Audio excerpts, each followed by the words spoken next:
Hey folks, welcome to Returners Hideout number 315. Missing Memories, we are back.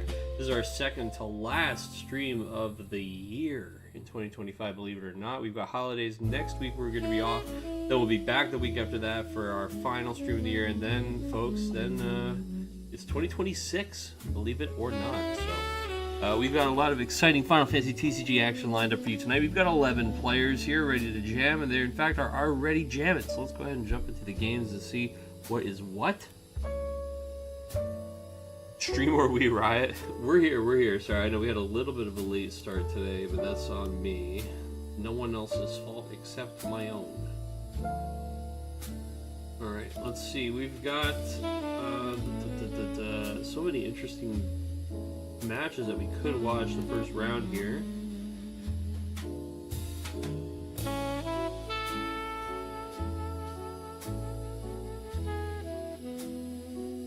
Man, let's see. So we've got Irving Diaz versus Tyler Ray could be interesting. Ooh, Jared versus Greg. Maybe we just have to go to table 3 right away, dude.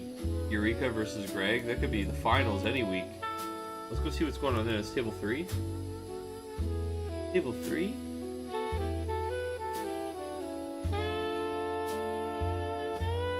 Let's pop table 3 open here.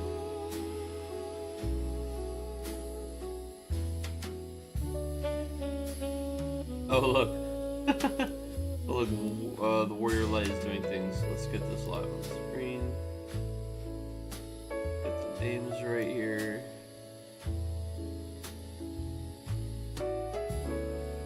And this is going to be great.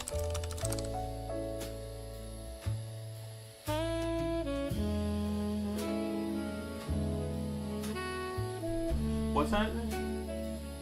Oh, okay. Hold on one second, guys. I'll be right back. I'll leave this game here for you to enjoy. Give me a minute. I'll be right back. Let me pull this one over there. There you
Oh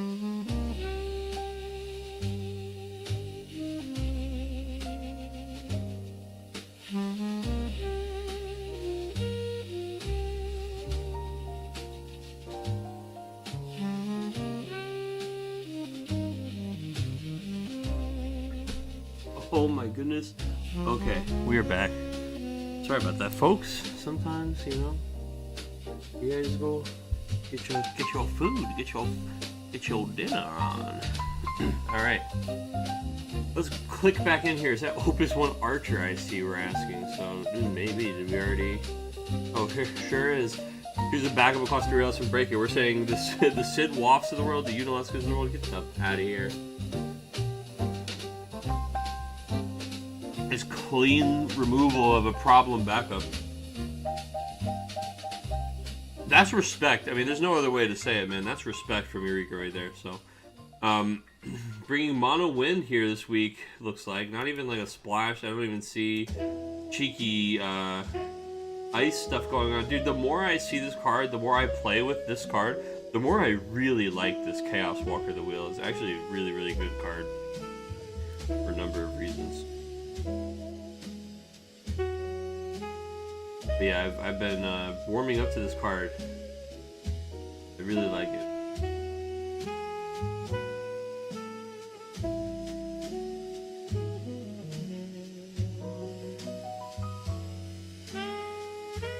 The Water Lightning deck, it is a lot of Scions here, but we also see the Wall 7, so I guess it's just like a...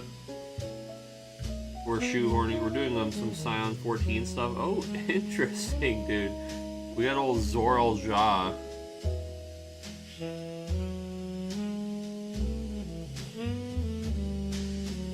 Very cool.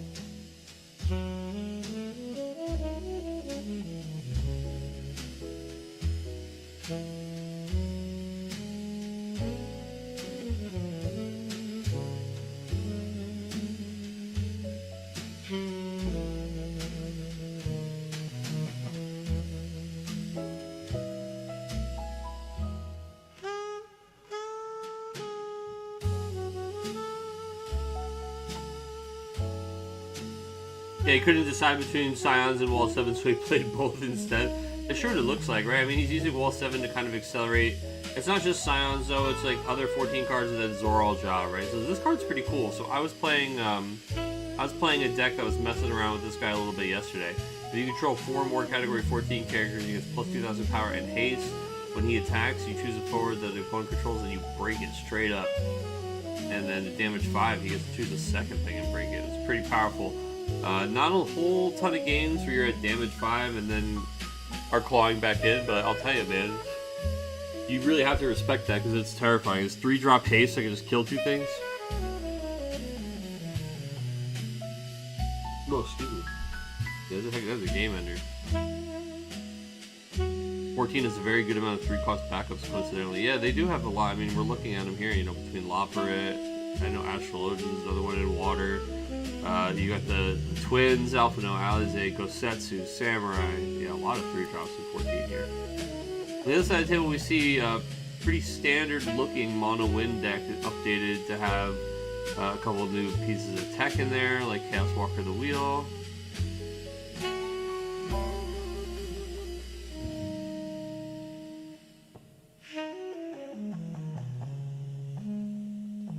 Chocoboing our Lulu. And shooting Leo with Citra, which is when you cast a summon, you choose a forward and it loses 2,000 power till the end of the turn. He's also counting his cast, so he's noting that he's up to 4 casts here. On the 5th cast, he's going to trigger Rosa as well. So we're going to play Lulu. This is cast 5. She's going to target a summon, it's Dryad, then Rosa's going to reveal the top card of the deck, and it is a Carpenter that we cannot play, so that goes back on top of the deck. Dryad goes to our hand. We're just going to end it there. Just doing a little, we figured 5 casts was so easy that turn, we might as well just get to 5, and then see if we flipped anything exciting, and if not, you know, just park it. Wait for next turn here.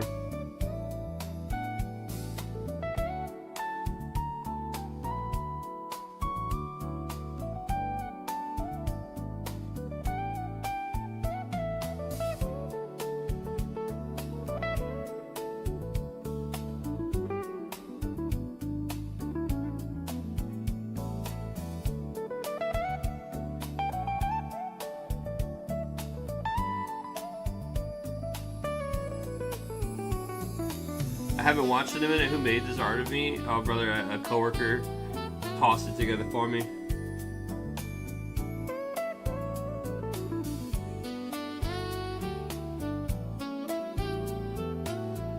They were making these little caricatures of everybody. It's funny. It's based on actually this a sketch that one of the players of the game I work on did of me from a panel, which was really cool, which I use as my Discord picture in a lot of places. Yeah, neat little stuff.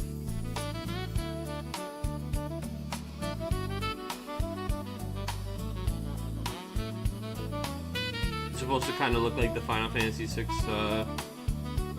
menu era style, you know? Or I guess, you know, like, I guess it's maybe a little more advanced, like a Super Nintendo kind of thing.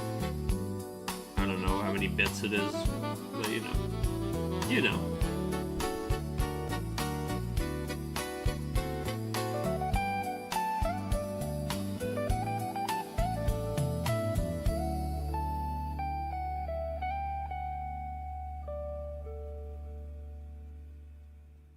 Yeah, Pixel Remaster, it's just my life.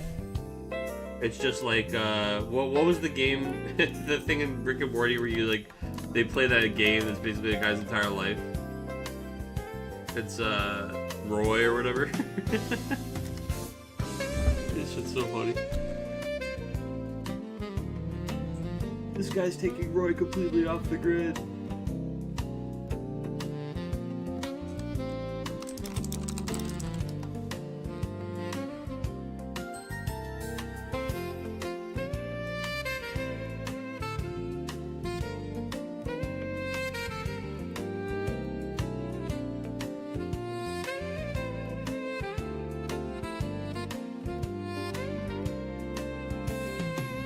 Looks like something you would see in Sea of Stars. Dude, I love Sea of Stars. I really need to play the DLC for that game, but they trolled me by... They took it off of the PlayStation Plus free games, which is where I played it. So now I would have to, like, buy the game in order to play the free DLC.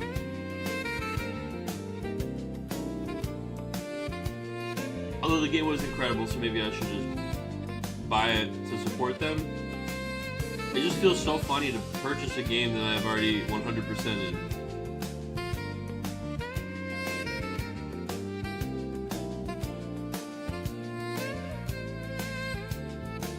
Wukalamat is going to blast Citra, so we're going to cast Dryad on Axstar, and we're going to use Citra's ability on the Leo. So Dryad is going to absolutely delete this Axstar, and then Citra's going to put 2k on Leo here.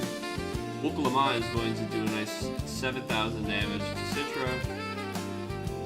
So this is cool, and if you have 7 or more characters, Wukalamat gains an forward you control. Deals damage to forward increases by 2,000, and then when it enters the field, you choose a forward. If you control 5 more characters, deal 7,000 damage. So, we are actually...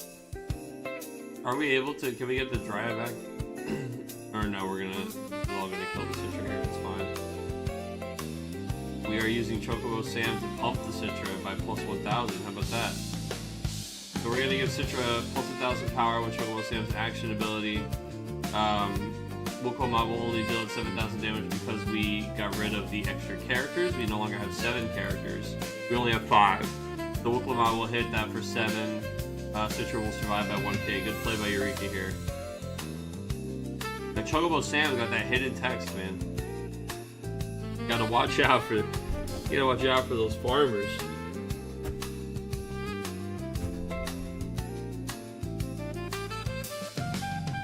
Oh man, burpee today, folks. We're gas.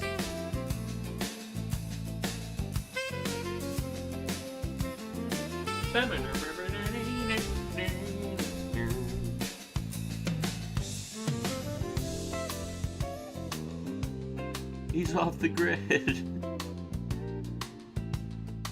Yeah, gotta always love all that shit. That is such a funny... Man, the early stuff is so funny. Because Dan Harmon is a funny guy. Alright. Cloud is gonna just go ahead and snap the Citra off. We are not letting the Citra stick around. Greg is going to play Limit Break Cloud to finish her off.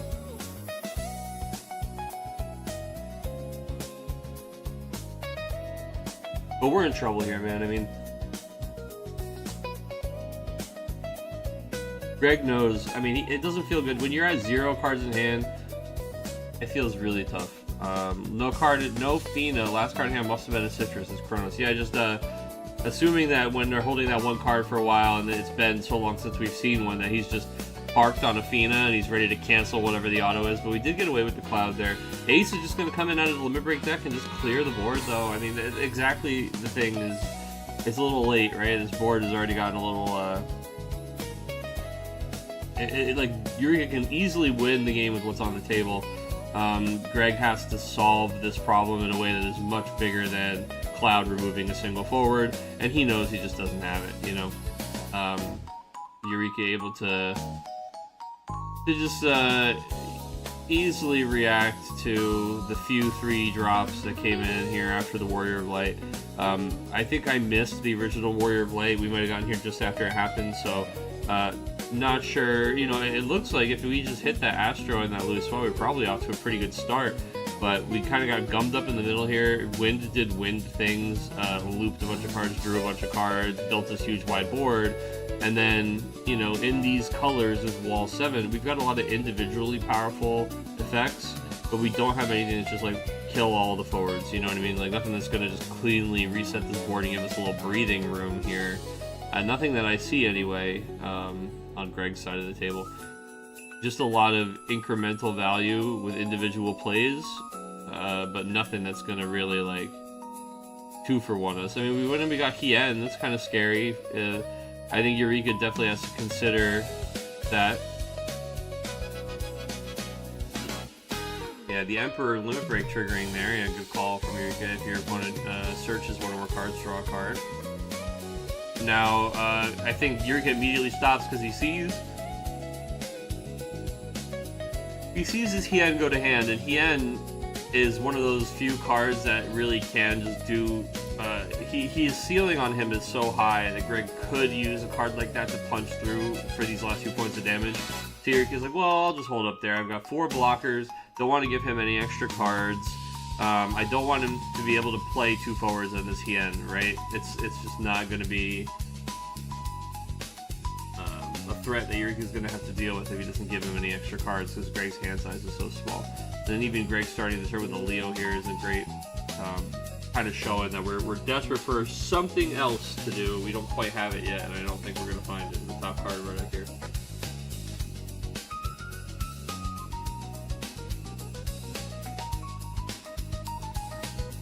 When in doubt, Leo out. I mean, I'll tell you, this is the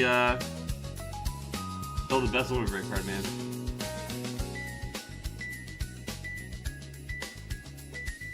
What a card. What a card, folks.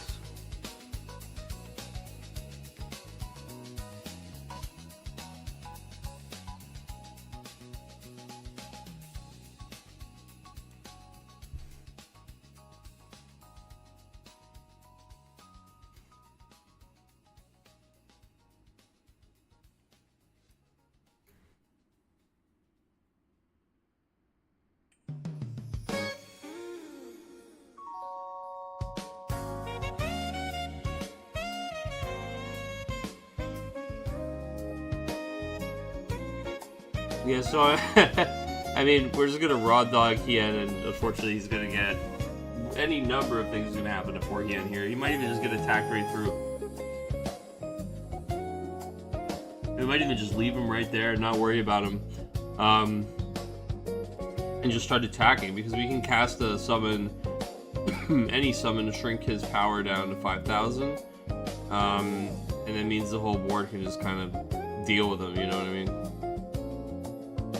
We might just have the summon in hand though too, like if the summon is Dryad or something. Or we're going to play the Alpha Node that we just got from our opponent to trigger our Tomos. Choosing these 2, we're going to put a counter on Choco Latte. This is a very interesting, this is kind of like stop, he's already dead territory. I do not know. It feels a little bit, maybe a little extra.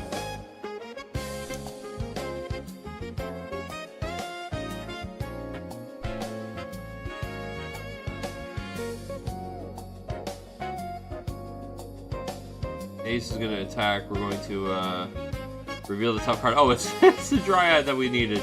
Sure, there it is. Let's just go ahead and cast Dryad. We'll kill the Hien.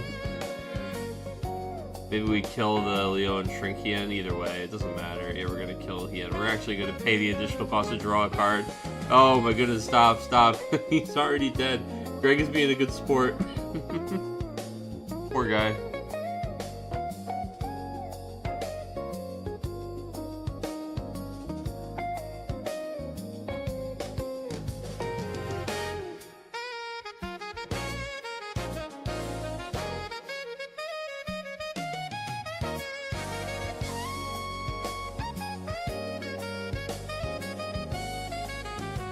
Yeah, you would have, exactly, dude. I would have scooped. It's funny, I was playing a game last night at Locals, and, you know, there's some of those matchups where that's just how it goes, right? Like, so I'm playing Mono Earth, he's playing Knights, and I know full well, like, okay, turn 1 he warps Ramza. Like, either I'm gonna hit the Mist Dragon, or I'm not, right? I set up, I get to 4 Bacchus turn 2, but I don't see Mist Dragon, so I'm in as good a position as I can be to try to deal with it. Hopefully his flip off the Ramza is not the best, right? Or off the Corella, rather. Then it's like, Ramza comes in, Corella comes in. His flip is not only not bad, but it's like, it's literally like 2-drop Laswell, 2-drop Charlotte, 2-drop Physalis, 2-drop Delita, and 2-drop the fire one. And I'm just like, huh, okay. So it's like, oh, I'll get Laswell and Delita, I'll get back an ice card, I'll pitch an ice card, I'll play Charlotte, like, I'll pitch a card, I'll play Beatrix, like, freeze all my stuff, go. You know, I play the Shantota to wipe his board. The last 2 cards he has, he taps his backup, pitches a red card, and plays Amaterasu. I'm like, yep, okay. You know, so then he, at the end of my turn, taps 4 forwards to deal me a point of damage and break the 1 forward I played, sure. Then it goes back to his turn, he has 6 forwards up, and then I just, like, take 6, I, like, flip 6 cards into my damage zone, and then I scoop up my cards, and he goes, oh, why are you doing that? And I just, like, point to his side of the table, and I go, 1, 2, 3, 4, 5, 6. And he goes, yeah? And I go, okay, 6 plus 1 is 7. That's just like, that's why I'm scooping up my cards. What do you mean, brother? I'm not quitting. Like, this has literally already happened. I'm just dead. It's not EX, like, kill all your stuff. It's fine. I'm not upset about it. It's just we're already here. It's already over. I'm like, it's fine. That's how it happens sometimes, man. 2-turn Knights, baby. Well, 3 turns, I guess, technically, right? So, yeah. It was rough. It was rough out there, I'll tell you.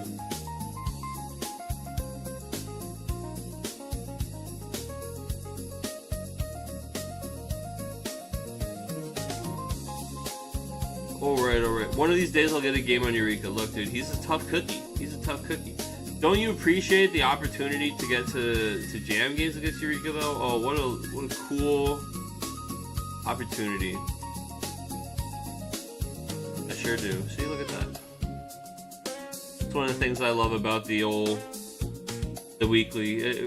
Going back 300-something events to reasons we created this, right? One of them was certainly to give people better games, like better quality games and better quality opponents than just like the randos on Octagon.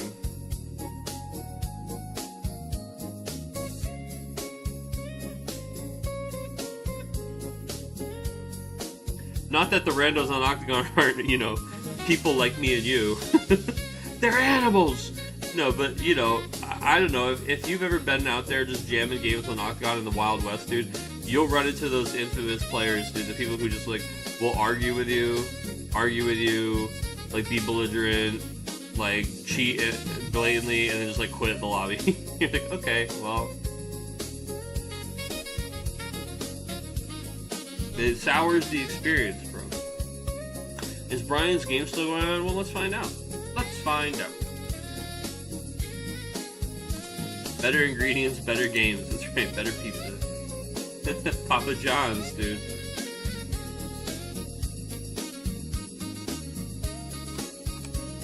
Alright.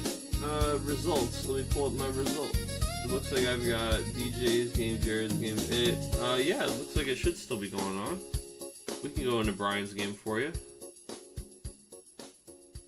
the Brian's game. Where are we at, Brian? Brian's game is at table 1.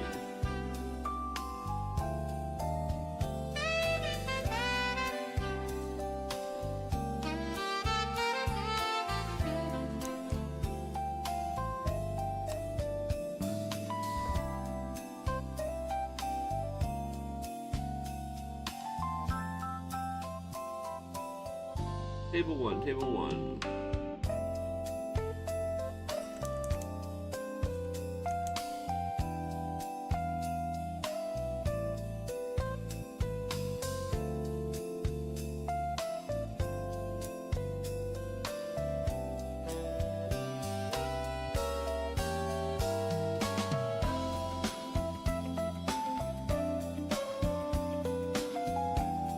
Alright, DJ, as requested.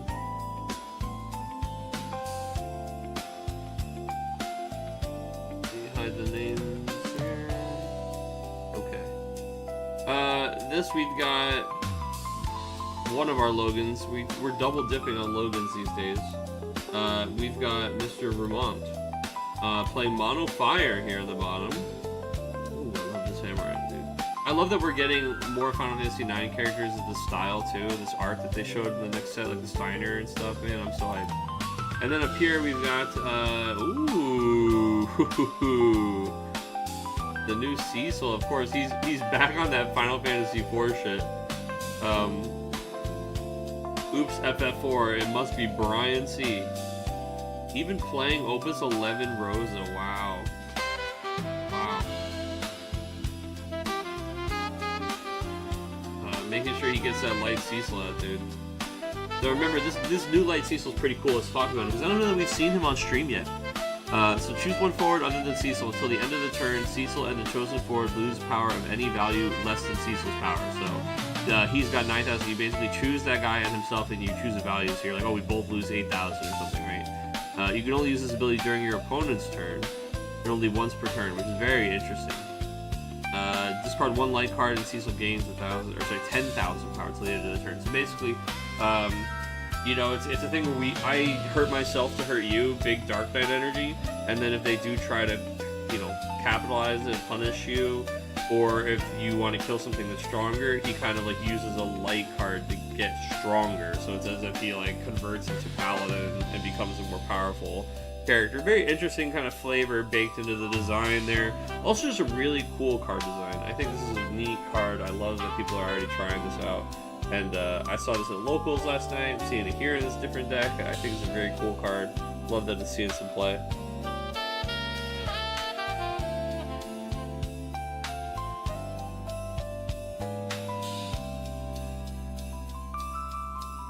Speaking of Category 4, how about that relic of a Cecil getting a full art promo? I mean, I'll tell you exactly how it works here, man. Is that card was a card that people needed for their Yuna decks when Rosa Cecil was a thing. And it just was one of the cards that it was old enough and a high enough rarity, and it hadn't seen reprints in anything significant.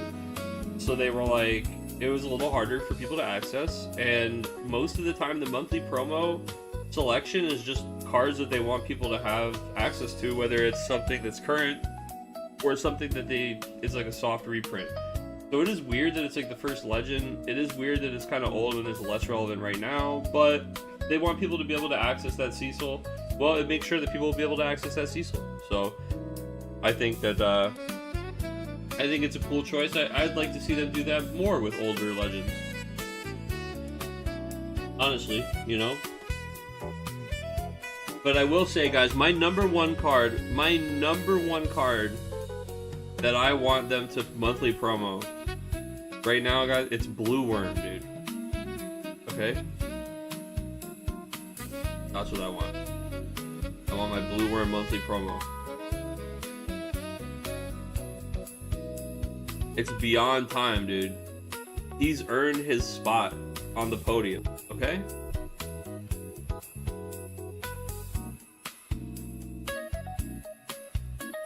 Love the card design. Should have let you discard dark cards to do something with him too, so it has both in the art. Well, the dark ability is you and the other character, like, it's the one where you're making yourself and them lose power. The dark ability is the one where you're killing their forward and you're damaging yourself, brother. Right? The light ability is the one where you're getting stronger and like and staying alive or like coming out on top of that fight. Like the first part of the ability is the dark ability, you know. Super cool card. Confused a lot of people on my pre-release. Yeah, it's got some weird wording. Seeing Opus 2 Cecil back in the day when you had Sid Onion Knight made you giga sad. Hey man, Sid Onion Knight made a lot of people giga sad, right? I've had discussions with metamates that recent set design has been steered to payoff cards and more setup focused. Guy, 4 forwards a day, 4 times category 8. Opus 20 AV, Opus 26 to 12, Ferris Freya, let's rip and flip. Yeah, there's definitely been the synergies are kind of steering back towards like categories and jobs a little more and a little less like generic stuff, but I think there's still some generic. I mean, even though Luneth, right, the new Luneth, he cares about flipping the top card, right? So there's still some of that stuff, I think. But I think that they've done a really, really good job with payoffs, more payoffs for specific archetypes, specific tribes. Like, one thing, like, for example, seeing how many people have been playing Ice this set, like Ice X decks, Mono Ice, all that kind of stuff, has been incredible. I think that's really cool. It's been a long time since Ice has kind of been, like, ready to hang like that, you know what I mean? Oh, drink up me hearties, yo fucking ho, dude. Barricus Vivicus. Let me... Look, my water is, in fact... Empty! Let me go ahead and fill this water bottle. You guys always keeping me healthy. I honestly, as silly as, like, a 200 gil hydrate redeem is, the number of times that it actually makes me completely fill this 32-ounce water bottle and then drink it, it is actually, like, strictly beneficial for my health. So thank you very much. I'll be right back. Strictly beneficial.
Alright, I'm back. Seymour is the best card in the set by far. I'll tell you, he's up there for sure.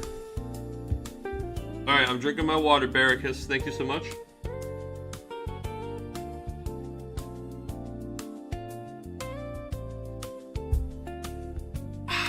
Can't be all Coke Zeros, dude. Sometimes it's gotta be water. You know? Alright, Mono Fire. Yeah, it's Mono Fire versus Final Fantasy IV. I guess kill them all, right? We've got, oh, Nalapa, brother. Final Fantasy 6 love out here. I want to punch Seymour in the face. Well, see, that's why they chose that art. Did you hear my joke last week? I get to make it one more time. I'm gonna allow myself to make it multiple times soon. They went and they picked the art from the scene of the game where he's like about to marry Yuna, dude. He's like in this full, like, he's in his wedding outfit, and he turns and looks at you, and he's got that smarmy fucking look on his face, dude. You know that they were like, I want to get a card art. Well, that's what, yeah, literally assaulting her. That's what I said. I want to get the card art, you know, when they're designing it, they go, okay, yeah, this card fucks, dude.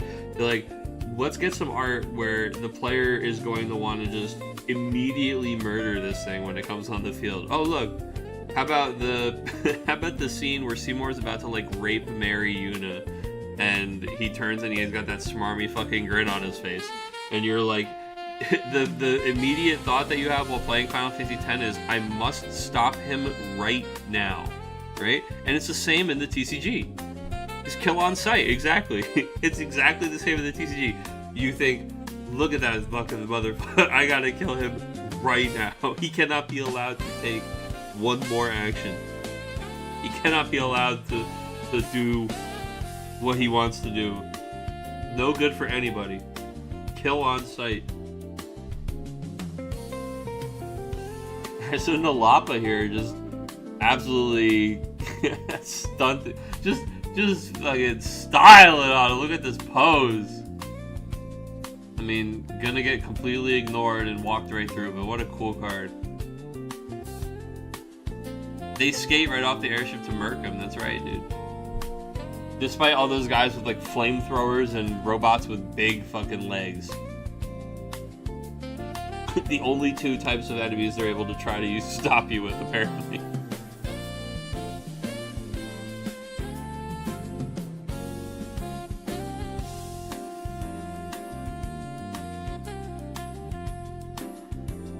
Did they have to make the card be like the specific boss fights against anymore? Like the first real, were you prepared for him to be capable to solo you? Dude, that is, I mean, Kurt, that's so true. The Gagazette Seymour fight, dude, raise your hand if that fight fucking humbled you. Raise your hand if that fight sent you back to the mountain a little bit as a kid, dude. I'll tell you what. I'll tell you what. That Gagazette Seymour fight, it certainly was like that was a hard check. That was a hand on my chest that was like, how about you go back down that mountain and grind a little bit? Hey, man.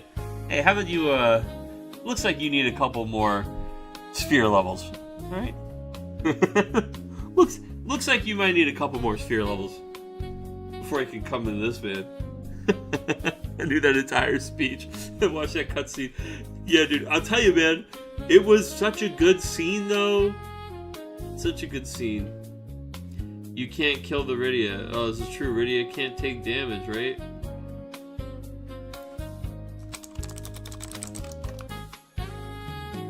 I didn't even look. I was talking about this Seymour shit, Nick.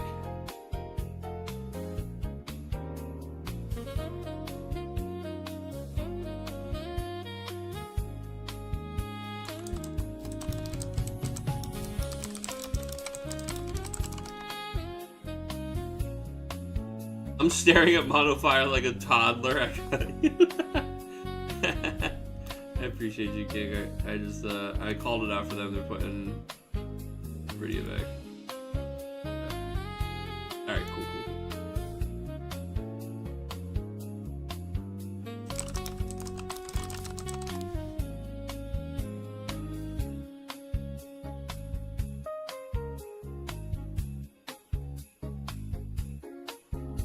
Did he draw the card too? Oh wait, Vivi in the damage zone, he picked Rydia and then he drew the card, yeah. I mean, he did choose to use it and then chose Rydia, it's just a 0 damage. So I'm not gonna say like walk it back and then my man gets to like not target the Rydia, because that's a misplay, right? Deck damage, yeah. So, but illegal stuff we walk back, so the Rydia comes back to the field for sure. That's one of those gamers, you know this one, dude. They go, I'll use VB on Rydia. You go, okay. And then you just look at them and you say, resolves? You go, Lena trigger? And you got him a stun lock. You got him like looking all around the table like, what?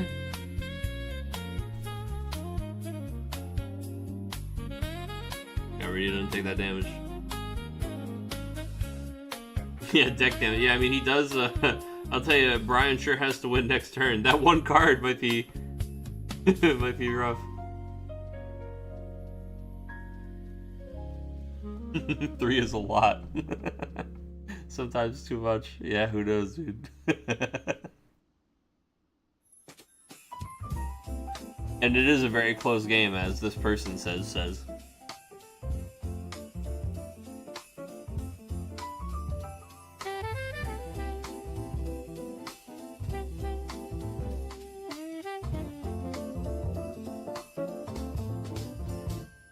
Oh, we're at timing round here too, guys. Let me just say.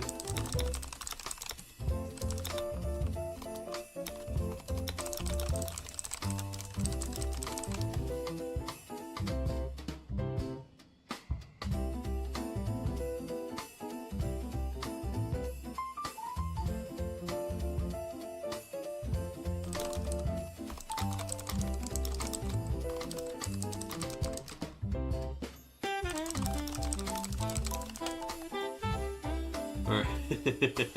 I'll tell you what, I was gonna say, they're in turns anyway. Oh, it's got 3 cards in this deck. The moment you hit 0 on draw phase, yeah, so, yes, exactly what Gron's saying. You have to either have to draw or take damage. Because you can't draw 2 cards to start your turn, you will lose right there. Oh, we got Clive, baby. Second Clive. Opus 26 Clive coming out.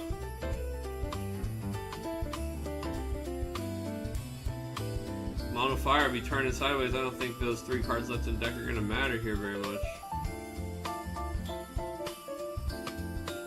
Are we priming?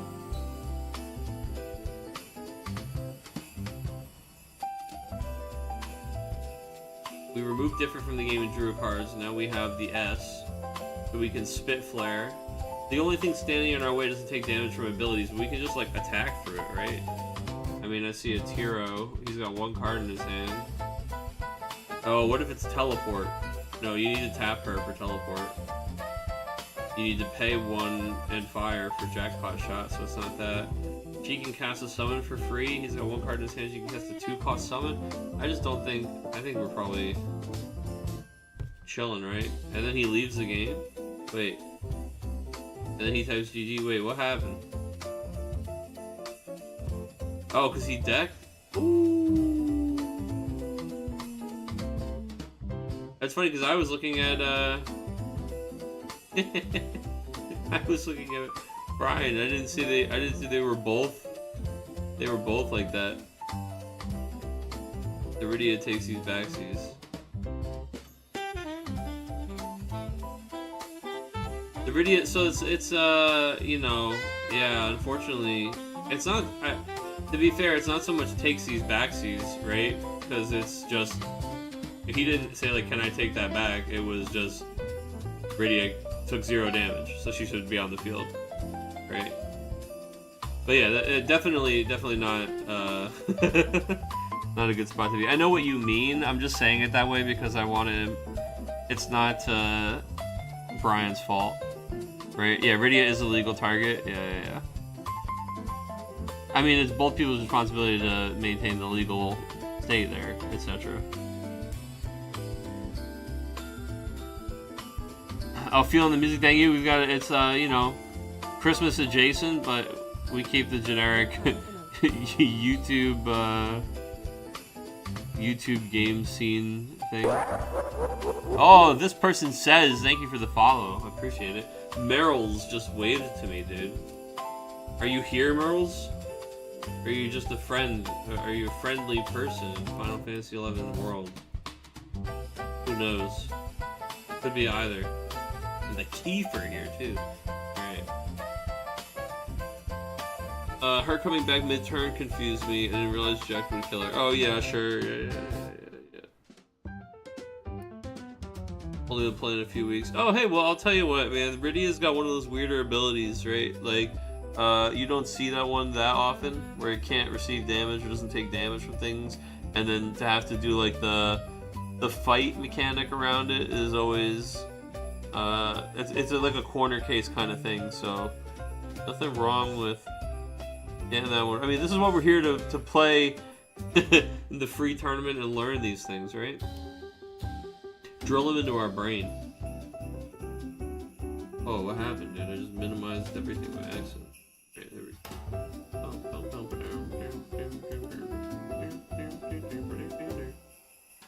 Oh my goodness, guys! I forgot to turn on the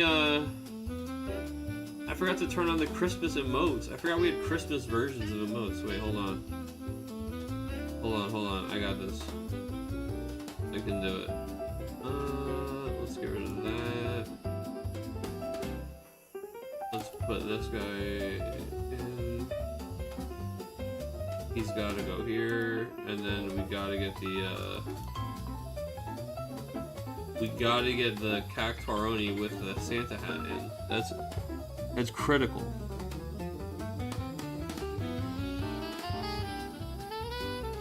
Get rid of that guy.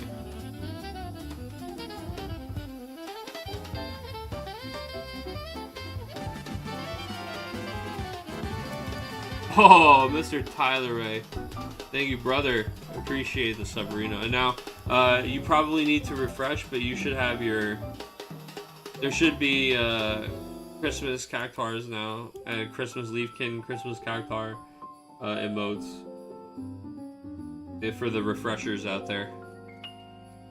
And Nick hitting the Dataluma, dude. I love the Dataluma emote, okay?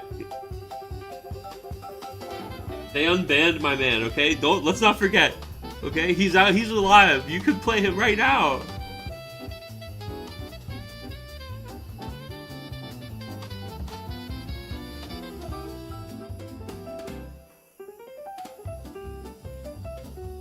There you go, Nick, dude. Look at that. 'Tis the season. Yeah, I'm just trying to have a little... It's a little Christmassy, you know? Give me an excuse to do some weird shit for one day.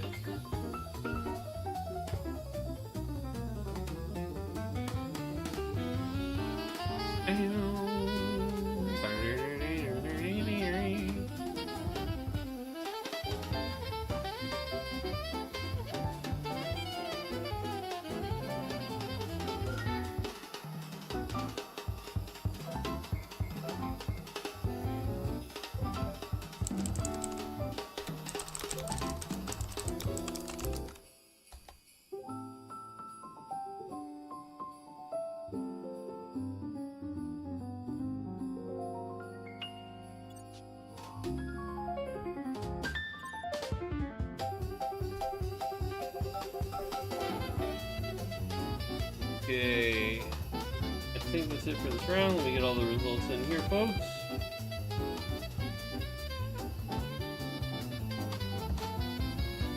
DJ 7-1 over Key. Ooh, DJ fucking clapping cheeks, dude. And I did see that we had a redemption for DJ's table next round, so we will go ahead and be watching that. Irving taking it over Tyler 7-3. We had Brendan take it 7-2 over Kurt.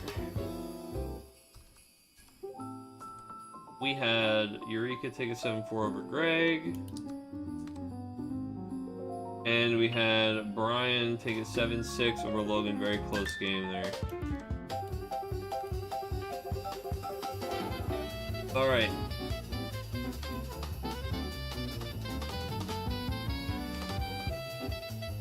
Next round.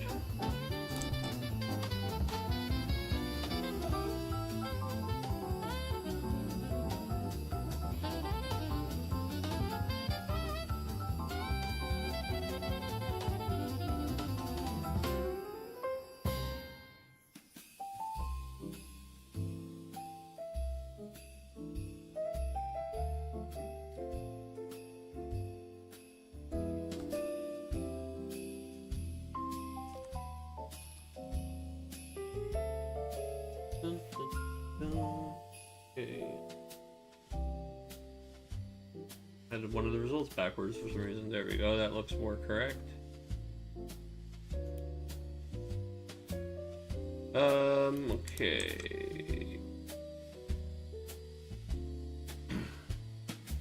Posting pairings right now. Let's go to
Oh, bye. I know, man. Sorry, we gotta give them to somebody. Sounds like dinner time. Oh, there you go. It works out. Okay, good, good, good. Good, good, good.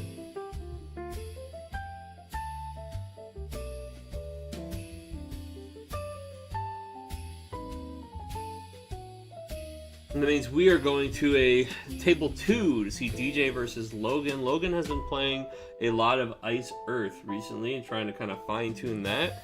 I'd be interested to see if he's on that again here this week or if he's on something different. We'll find out in just a minute. You got it, Mr. Nick. Of course. Thank you. Thank you for redeeming Choose a Table.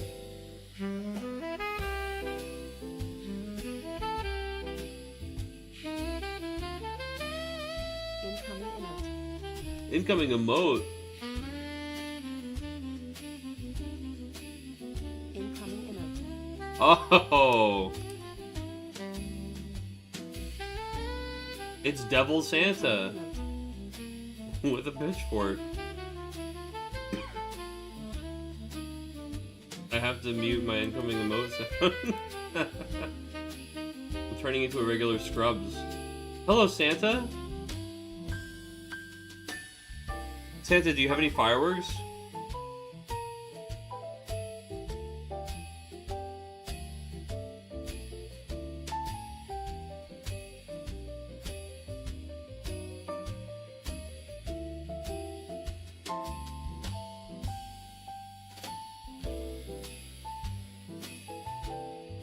Yes! Incredible. Now it's snowing in the game and on screen, dude. Perfect. 10 out of 10. Oh, dude, that's my favorite one. Okay, hold on, wait. Do the Air Rider one more time. I'll see if I can... I'll try and see if I can get it on stream at all. Because people know the Goblin from the Goblin card in FFTCG. So look, guys, there's like a Goblin, like 1 CP Goblin. Where is he? He's flying a sled. Look at him. Look at him fly the little sled. Oh, I wish I could get a better picture of it. He's like flying a sleigh around, rather.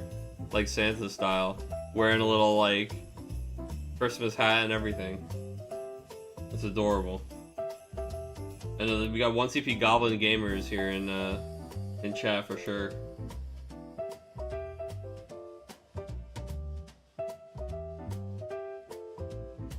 Alright, let's go ahead and we've got the game up ready now. Mr. Nick has chosen the table for us. That means we're going to table 2. It means we're going to check out what DJ's up to this week, what kind of nonsense is going on over there.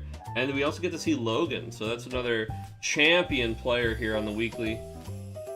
He's probably on Ice Earth if I had to guess. And wouldn't you know it, the first thing I see on the table is a Cindy. So let's go ahead and let's get in there. Let's get live in the game.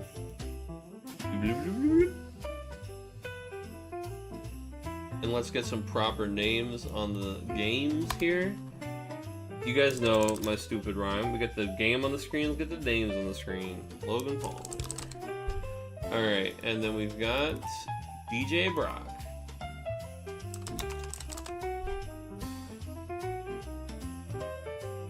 Oh, this is not, it's not Ice Earth. Oh my god, he tricked me. The Cindy totally tricked me. It's Arden. It's Arden, folks. It's Slot Machine Arden, and he hit the Renoa. Okay. Let's talk about Arden. So, we don't have another backup to put in the field, though, unfortunately. Do we even want to do this? Yeah, unfortunately, you don't just get to repeat the Arden. But anyway, so Arden is a really crazy card, right?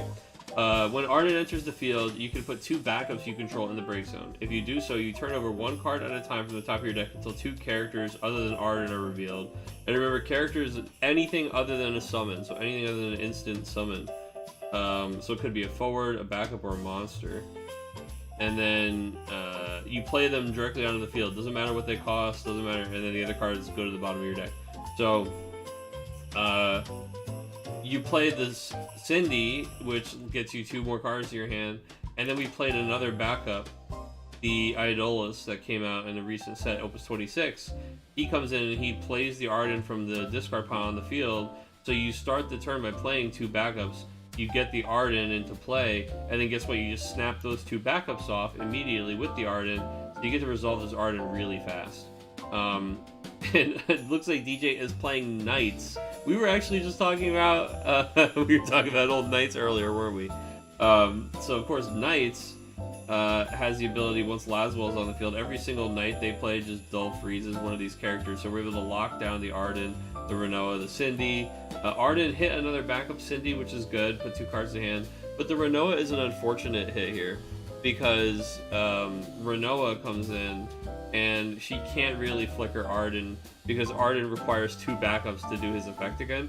So Renoa is in the deck to make a card leave the field and come back, so that it can basically trigger its enter play effect again, which can be really, really strong, because you're paying 4 to copy an effect that costs a lot more usually, or is more strong than that. But Arden not able to be copied just yet.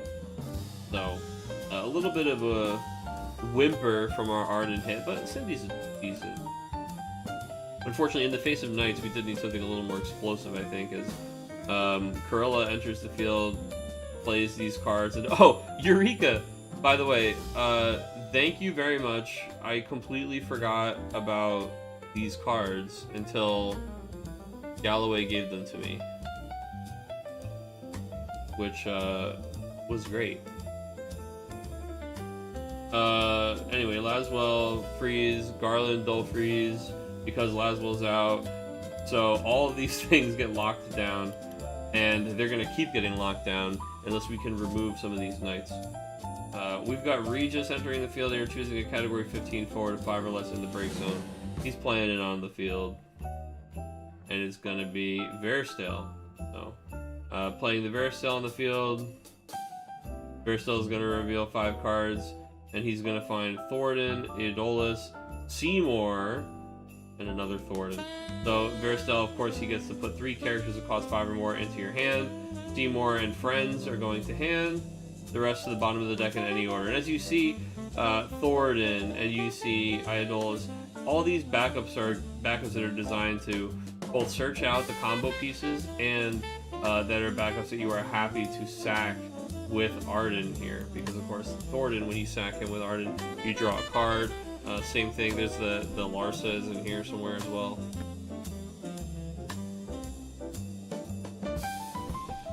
Firefox is crashing on you, Bearcus. I hate to hear that, dude. You know, Firefox straight up wasn't working for Twitch. Like, I could not open Twitch on Firefox earlier today, and I had to do, like, some weirdo shit to fix it. I don't know why. Everything else was working fine. Chrome was opening it fine. I don't know. I don't know. Oh!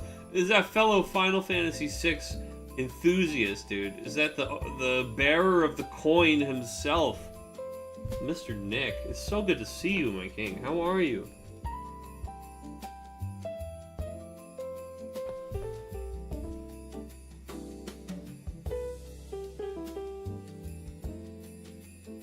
Look at this, my 2 favorite Nicks in the same place. Oh, Saint Nick is 3rd place to you guys, dude. We got Gawain coming in with a dull freeze and a search. Laswell trigger, we're gonna freeze the backup. We're gonna go look for 2 more Knights. Oh yeah, and then we've got Garland triggers every Knight play as well, where Garland is gonna be dealing 5,000 damage to a forward, so we're gonna just clean up Veristel here. We do have 2 cards in our hand right now, so what's funny is, depending on what they are, we could go get 2 cards of Gawain and actually play 2 more Knights. So we could definitely go get, we can go get the Beatrix. Yeah, we're gonna do so. And we did pick out a Garland. Maybe we're gonna pitch that for Liltia or whatever her name is.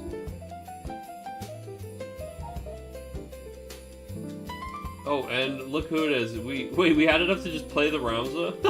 Okay.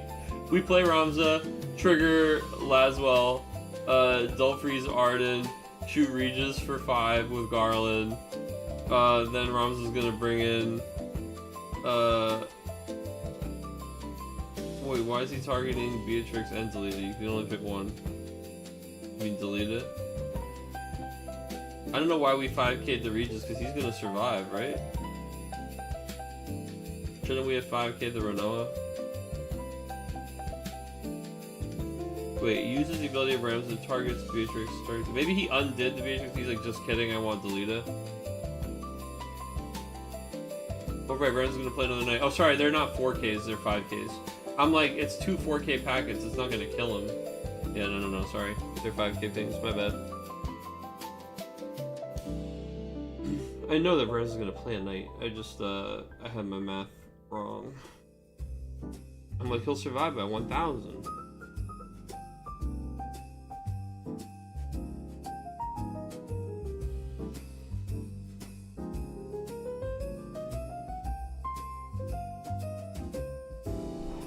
Are we able to see hand size on stream? Yeah, we are, dude, but you have to earn it.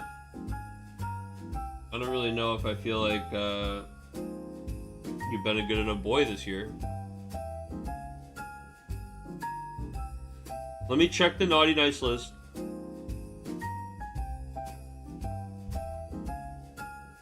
Okay. I see you're on there. Yeah, you're right where you're supposed to be, on the naughty list. You can see DJ has no hand.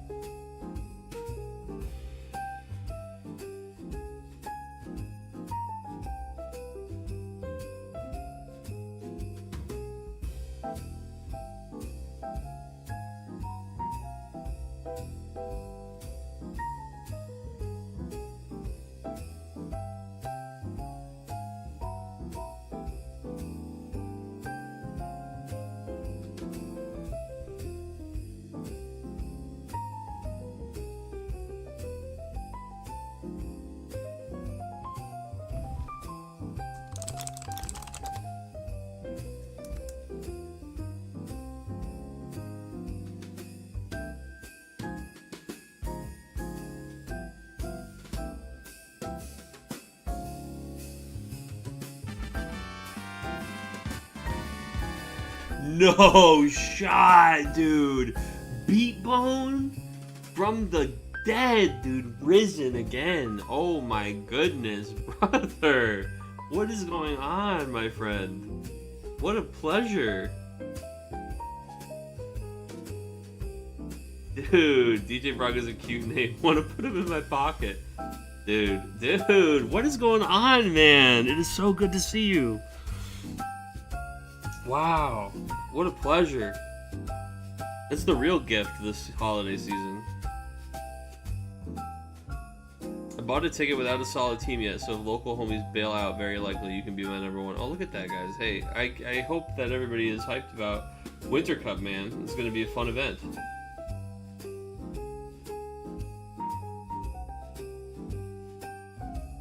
I don't have to do it. I don't have to work. I don't have to do a damn thing. Oh boy, big levy. Woo! The Lord of the World a hand. Holy! We got Une, we got Levy.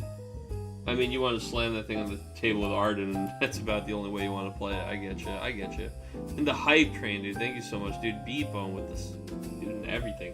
What a king! Absolute huge dick energy. Just comes swinging in here, drops the Submarino, flirts with DJ. DDE. I was looking through some old pictures, man. I don't remember what I was looking for, but I stumbled upon like many photographs of the old tournaments we used to host at All-in-One back in the day, dude. I stumbled on like a bunch of random like top 8, top 4 pictures, like, you know, like all you guys coming up all the time, dude. Kevin, Tracy, Chris, Nick.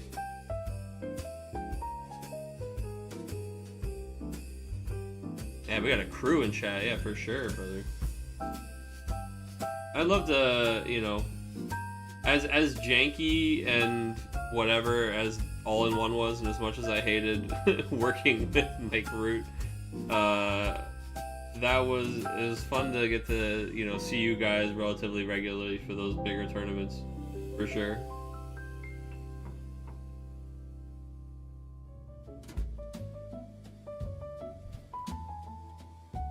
Delita. Yeah, this is looking a lot like turn 3 of my game last night. Yeah, this game is Jover. I mean, we actually even saw a bunch of Thordons go to the bottom of the deck, so there's nothing coming off the top here that's going to do a damn thing yet. And all the knights turn sideways, and all the ultimishas are in damage, and that's it right there, baby. I mean, that is DJ Brock just going, cleaning him up going into round 3. Only knights, that's right. Oh, miss you, baby boy. Ooh, baby. What a cutie. The flex. That's right. Alright, we're switching tables.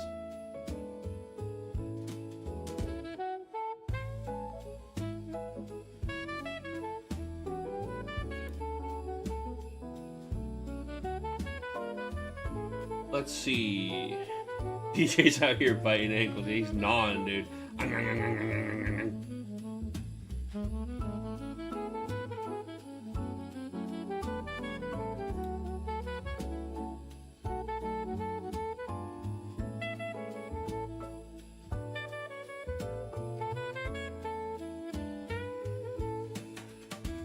Oh, Irving's playing the Final Fantasy VIII deck this week. That's cool.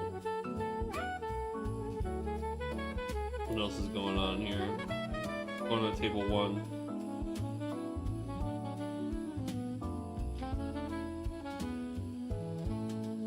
Oh, mono. Oh no, we got ice water. Ice water versus Final Fantasy IV deck. Which one of these do we want to watch? I got Ice Water versus Final Fantasy IV. I got Mono Wind versus Final Fantasy VIII. What are we feeling, folks? Is it true that DJ pronounces knights like Monty Python and the Holy Grail?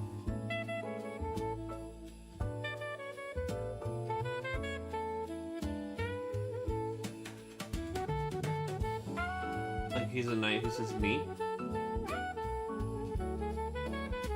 Me.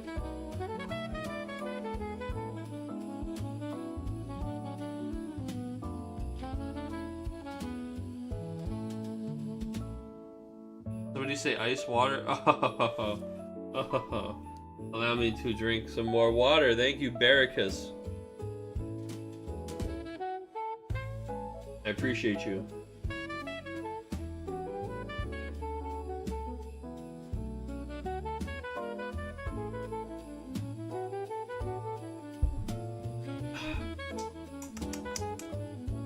And yeah, that's good enough also for me to go to table 1. Ice water, ice water.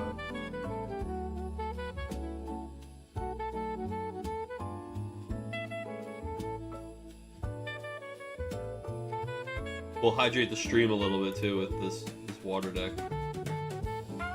Look, I see up Kalu, I see Realm, I see Blue Worm. I'm a happy man, okay?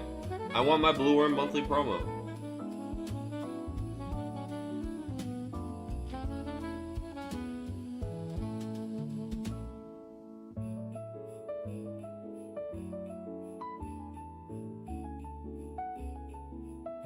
There you go.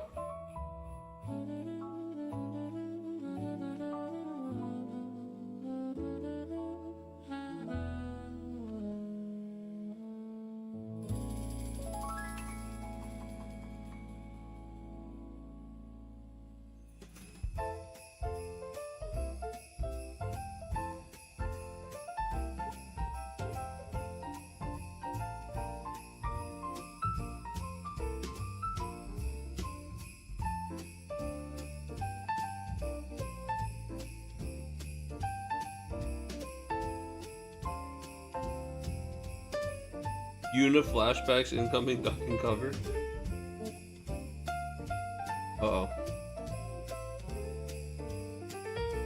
The Cecil? The Cecil does it to you?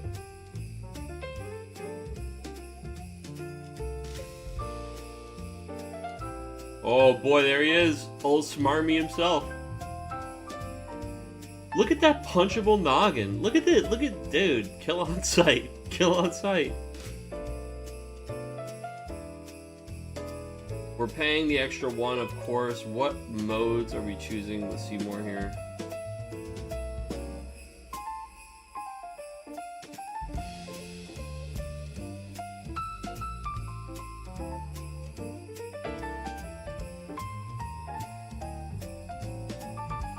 Of course we're always paying the 1, dude. Of course we're always paying the 1. We are using Tenebrous Blast, brother. We're gonna be going ahead and it's only 8,000 damage to a forward. So we used Tenebrous Blast, and now we're changing into we're gonna change to Light Cecil, and we're gonna change to this Cecil. Okay. Wait, how did we kill Seymour?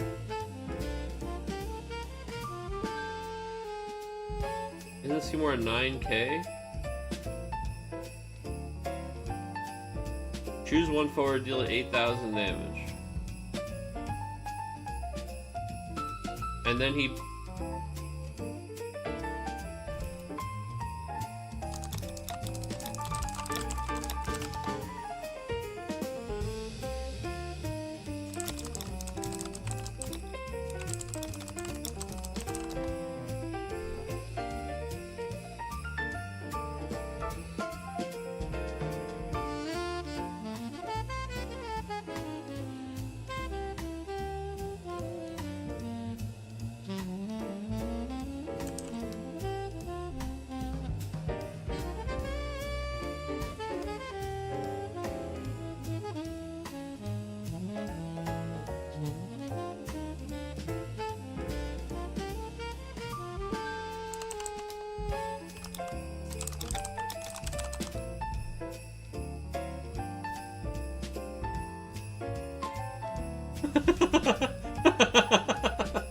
he goes, I go, did I miss something? Tenebrous Blast, how did Tenebrous Blast kill Seymour? And they go, yes. And they go, how? And they just go, never mind, and put it back on the field. Say, good catch. We both thought it was a 9k hit. I just said, okay, thank you, continue. I thought he was going to hit it with the Tenebrous Blast, and then he was going to switch into the Light Cecil, and then he was going to use the action ability, but to reduce it by another 1,000, you know what I mean? For like a safer kill on the Light guy. Which Cecil did we use for... We used the Light Cecil for the special. But yeah, right? Because then we could go get this guy, and it was our opponent's turn. And so then we could just choose this and the Seymour to lose 1,000. That's what I thought we were going to do. And then when we got this guy, I was confused. And then Seymour went to the discard pile, and I was like, wait. Hold on.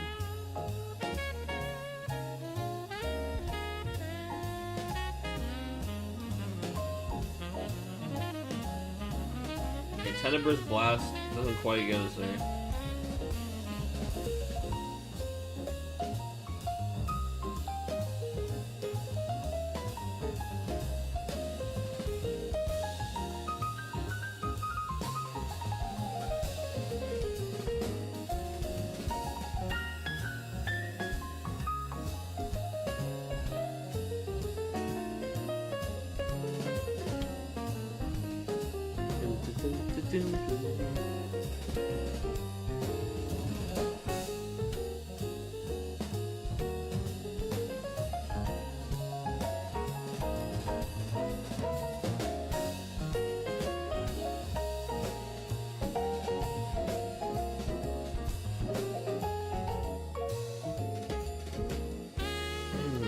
Okay.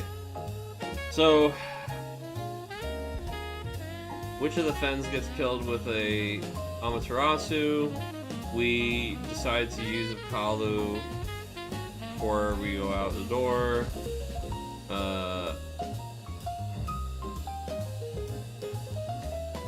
Now it goes back over to Brian's turn. So, we are able to get rid of the Seymour. Finally.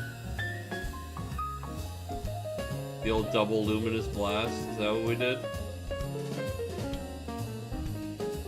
Luminous blast. Oh yeah, okay, so we hit him with. Oh, did we Ama Seymour? We did something. Maybe it was a block luminous. All I know is Cecil used luminous blast. We targeted Seymour. He died. And this time I'm certain that they didn't think that luminous blast did 9,000. Wait, he's back. Okay, no, it's a new Seymour. It's a new Seymour. He's back! Oh my god, we had to reload our save file because we died to the boss, dude. And now we have to watch the cutscene again.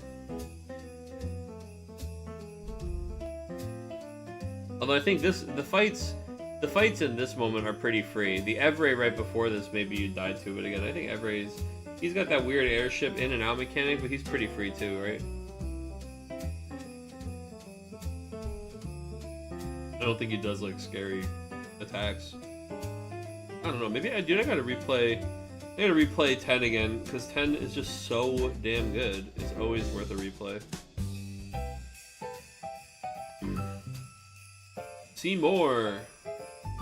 You know what? In 2025, I didn't normally. Like every other year, I'll kind of go through all the Final Fantasies again. I definitely did not play through any of the titled FFs this year. Besides a little bit of 6, like I always do.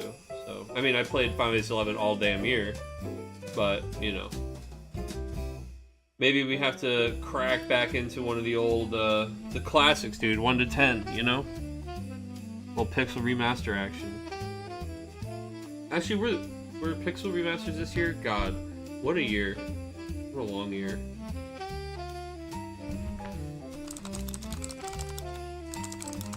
I don't think so, right? They were last year? Yeah. They were... Oh god, they were, in 2023. Oh, Lord. Look. Yeah, I definitely didn't play through any of the title FFs this year. Guys, this was a crazy year for games. Not to derail the Final Fantasy stream, like we always derail the Final Fantasy stream. But, man, I played so many games this year that were so good, and most of them cost me, like, less than $20. You know what I mean? Like, it was actually insane how many games I played that were cheap little indie games on Steam that were just insanely good. Oh, I've got a tag in the Discord to check. I've got to drop them. I mean, absolutely have to shout out some of these games, man. So Keep Driving early on in this year blew me away. Incredible little piece of, I think it's a great example of like a game as a complete idea, as like a little work of art. Like, it's not super long, it knows exactly what it's trying to be, and it's just such a vibe. It really is a fun little, I hesitate to call it a roguelite, but it kind of is, because you go on like runs and you both have to like survive the run, and there's different endings and stuff to get. But it's kind of like this little roguelite RPG about literally just going on like a road trip. It's very slice of life, but the design, the music, everything about it was awesome, incredible. It's called Keep Driving. I highly recommend that. Blueprints was wild, dude. Blueprints was crazy. I spent like 180 hours on Blueprints, and there's like, I still did not do every single thing, dude. It was insane. The way that the credits for that game rolled, like 40 hours into me playing the game, I got the credits, and I was like, no, I don't need the credits. There's so many questions I still have. There's all these mysteries I want to understand that I haven't even scratched the surface of, dude. And then I went in for like another 100+ hours, dude. What the heck? Like, oh my god, Blueprints was so good. It was so good. And how about, dude, we got Ball Pit, we got Megabonk, we got Clover Pit. A lot of pits for some reason.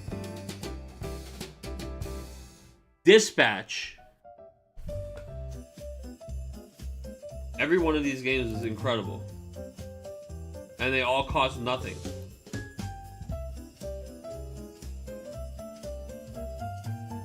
If you were out there looking for any recommendations, that is the beginning of my list for 2025. Now I'll tell you what, it was hell of a year for games, man. I feel like I have too many fun things to play. And yet still playing Final Fantasy 11. But you know, hey, look, that's a disease, and that's my problem that I have to deal with, okay? Leave me alone. I can quit whenever I want. Dude, the Super Mario Land long right now, dude, I'm digging that. Alright, anyway, we're back. Seymour is back. He's always back. Somehow Seymour returned. Witch of the Fens is here. Forum is trying to stop some of this nonsense, and unfortunately is going to be a target of hate immediately. But we're gonna have it for a minute here, so it looks like we are using something. Did we just protect her, or she's just still highlighted from a previous turn? I'm trying to see why our Forum is highlighted. Oh yeah, so we tried to Witch of the Fens, the Forum of course, but then we protected her with Cecil because we have many crystals. So still 3 crystals there, we're probably going to use them all to protect Forum. Forum is going to be trying to stop Seymour from being able to do his thing every turn while we can kill him. Maybe even Witch if we're able to find a way to deal with one of these two guys. Cecil attacking you saying, I double dog dare you, I triple dog dare you to block. Because he's just threatening that the card in his hand is a Cecil. Or I guess the fact that he can use these crystals to pump also. He could use 2 crystals to trade.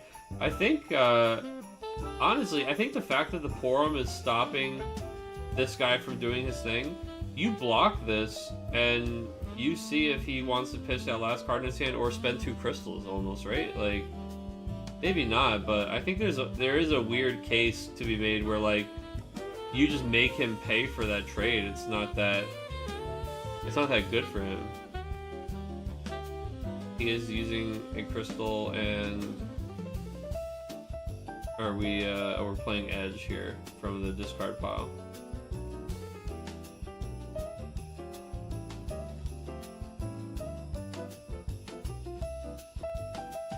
Yeah, so we could have played Edge also, so never mind. There's that thing that he could have done, and again, it's the backups and a crystal. So I take back my. I did say it was worth entertaining the possibility of blocking it, and we did think it through, and then we decided he had too many tricks, and we didn't want to lose our Seymour. But there's a world where, like, honestly, if it was like 2 crystals or the last card from his hand, or a bluff, like maybe I make him do it. There were some of the sales going on this year. I came in with 2 real plans for big game purchases. Oh yeah, I did enjoy Mario Kart World. Oh my god, Mario Kart World, Donkey Kong Bonanza, the new Katamari game. Pokemon was okay, but Pokemon ZA came out this year, so people are really enjoying that one. I'm currently finishing up Metroid right now. That came out this year.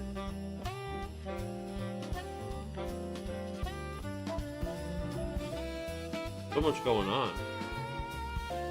He picked up the new Shinobi for $23. I really want to try that one.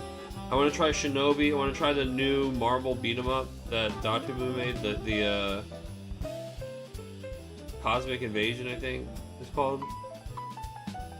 Did you hear Dispatch will be on Switch late next month or so? That's awesome. I didn't hear that. Talk about sharing love. Yeah, I mean, that's incredible. The game is incredible. I really like it.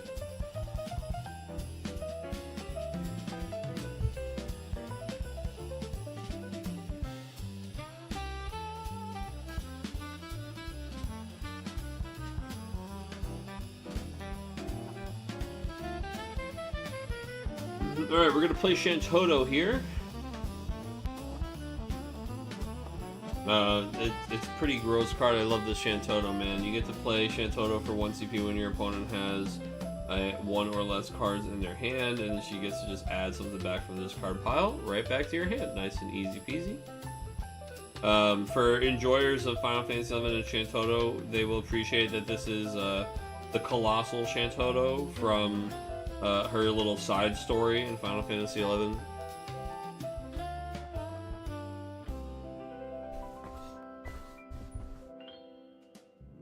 This is actually her, like super sized, like giant kaiju sized character. So like, see the little Araman next to her? Like that's a regular sized Araman, and she's actually super giant Omega sized. I think there might even be covered up by the text on the bottom left of the card, covered up by the legal text on the bottom left of the card. There's like art of a character like standing there, so you can see the scale, but you can really only see like their legs. And we play new Lock here, dude. I love Lock. So we play new Lock. Opponent draws a card, then discards a card. They've discarded a summon, so that means we get to draw a card as Lock player, which is not usually the mode you're looking for, but you don't hate it. You'll take it.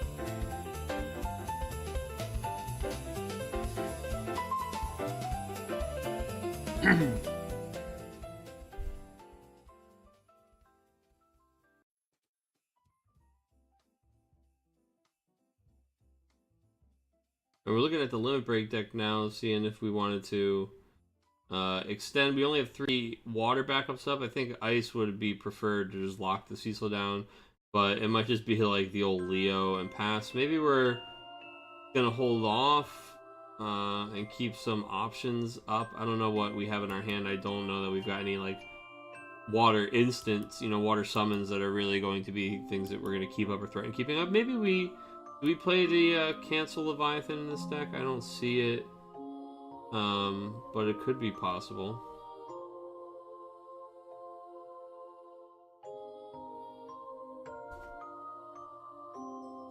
Could be possible.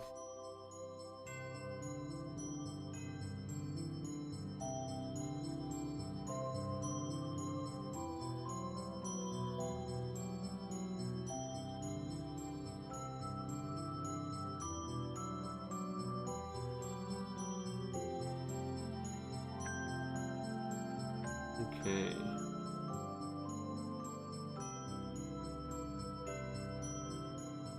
Let's see what our other results were. Oh, looks like this is the last table that we're watching here, so I'm going to punch in some results and I'll read them out to you guys so you know what's what at the other tables.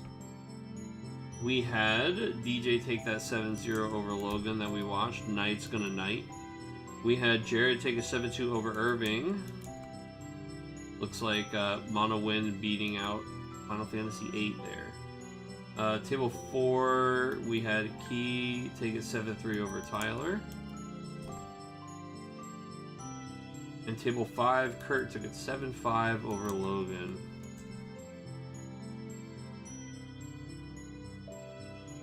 So just watching this final one here.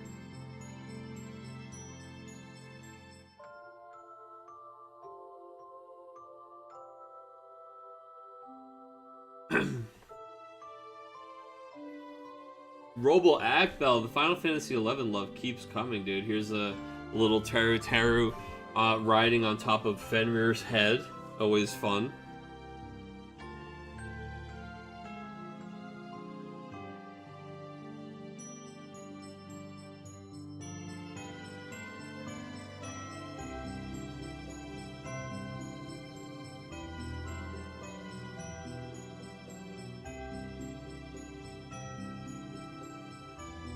Obviously, he's a nod to the classic Black Mage design from Final Fantasy I, you know, the VV look. Cloud is going to enter the field here, and he's going to just snap off Locke. He's going to send that Treasure Hunter packing. Yeah, I don't think Locke would want to fuck with that motorcycle or that sword. Actually, I don't know. Locke, he's got a pretty good track record against motorcycles. actually has practice killing the motorcycle. A rare skill in the Final Fantasy world. Actually, maybe not as rare. Maybe not as rare.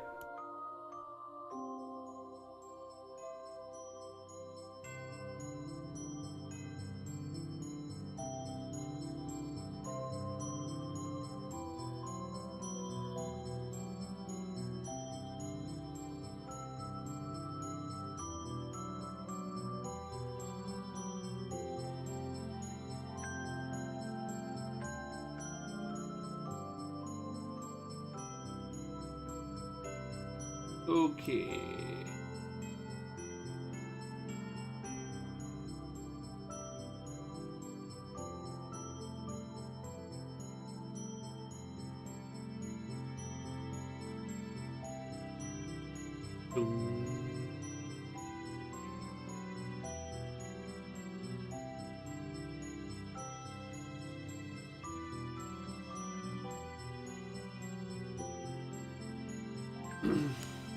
Man, Marlboro, what a card, huh?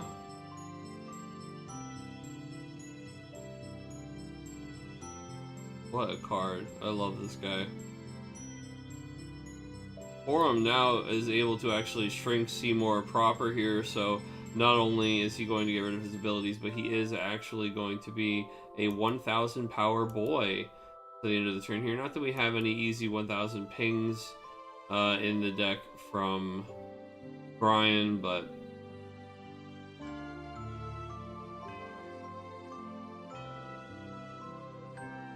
what are we? Are we playing a Titus? Yes, it's got to be Titus. There he is. Yeah, so we've got 8 characters here, 8 forwards and backups. We've left 3 water up. We're gonna pay that 3.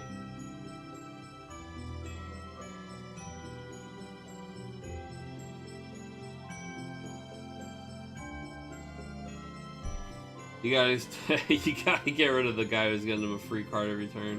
I don't know, you also kind of have to deal with Porum, but he can protect the Porum with Cecil. There's still a crystal up, so I think we tuck Robal, we put Materia on top of his deck, because we don't, maybe we're not even attacking, right? You just give him like a dead card to draw next turn. Like, he doesn't want to play this.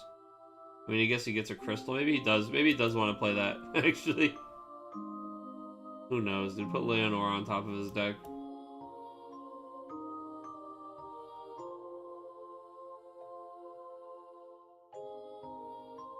Who knows?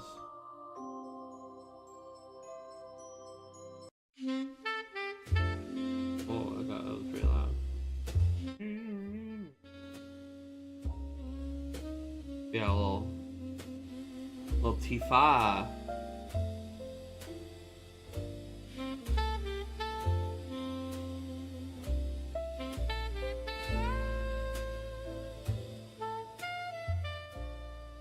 Gotta find the right volume on this guy. There you go, seems good. Robo plus Leslie. Oh, the backup that like gives himself to the opponent and then causes a little mischief. What? I have no dexterity. There we go.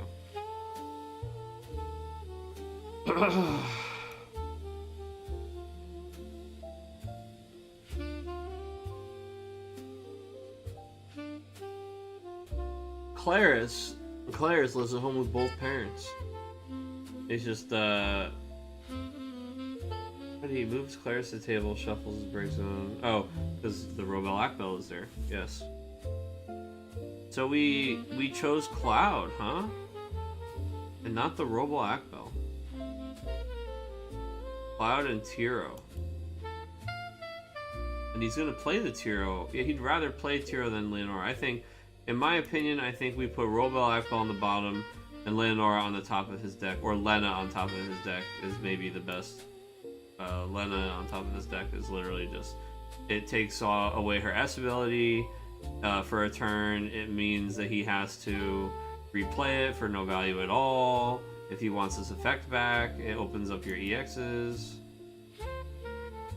He's gonna go get Rosa. He's now got teleport, which is kind of terrifying.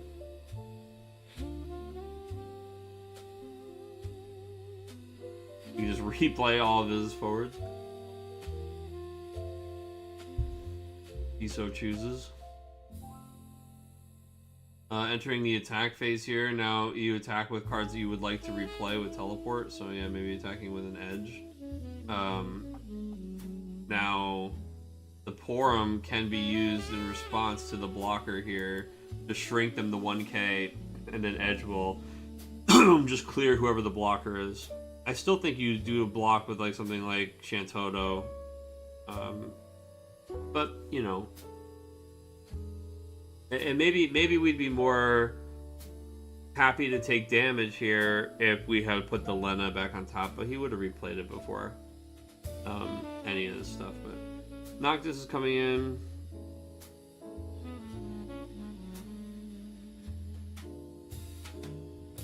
Yeah, these are not the high value trades, so maybe let this through.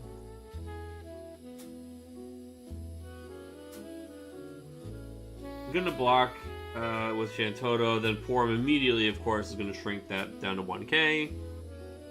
So then Shantoto just goes to the discard pile.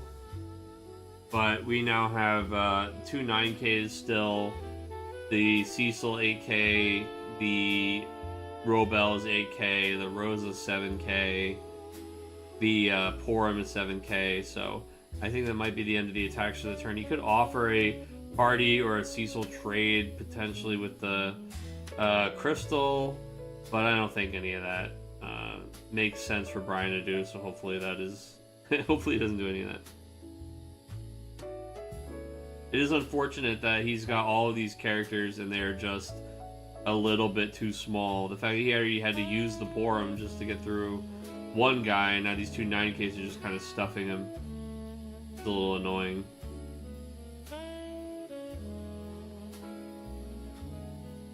More crystals maybe you could throw in or use them to push here, but and you see him thinking about it, man, you know, contemplating if he should be pushing here.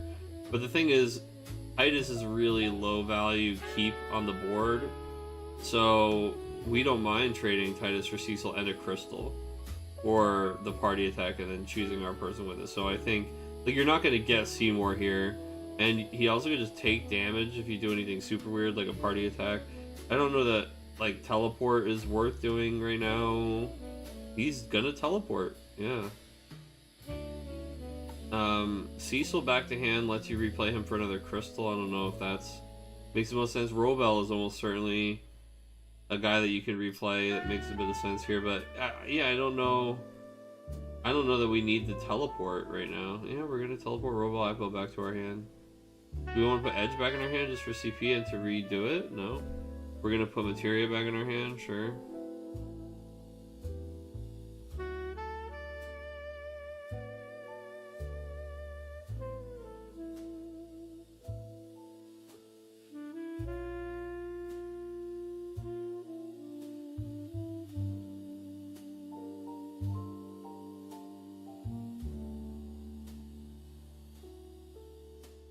But then he's like, no, actually, I'm just going to leave this light back up down. I don't want to return that to my hand. Going to pitch Rydia and the Edge that he bounced back to hand to play Robel Akbel. Going to use Robel Akbel to break the Malboro, actually, paying the 1 crystal.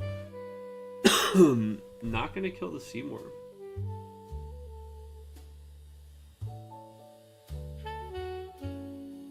What do you guys think about that? I mean, I get that he can pour him to Seymour.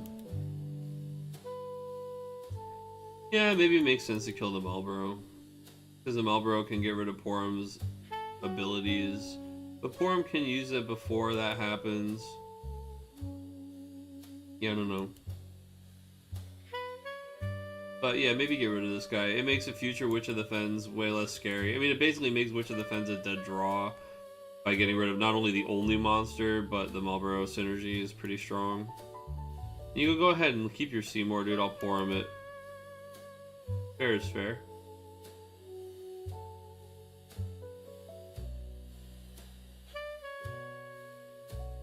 Fair is fair. What time is it? Are we close to the old timing round here?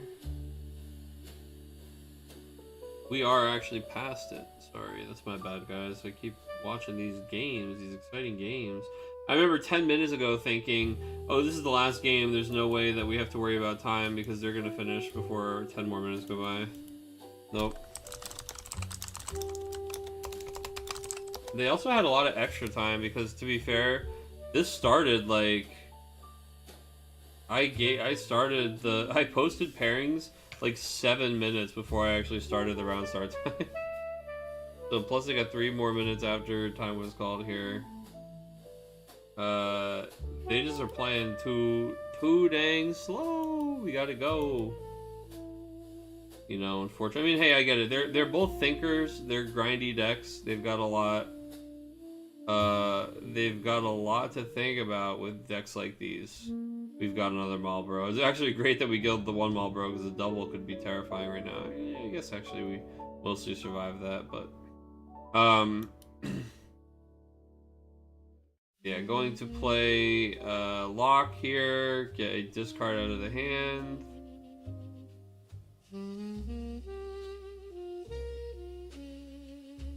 And then we Dulfros the Porum with it. So Porum, yeah, because Porum is just getting bigger and bigger, so that's fair.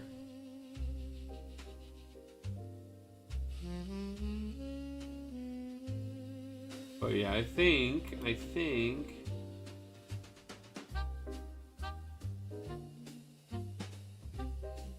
Brian just needs to find a way to give like his board a buff, right? Like a board wide pump, and then he should be able to clean this one up. His limit break is already empty, not that I even think there's mod in there.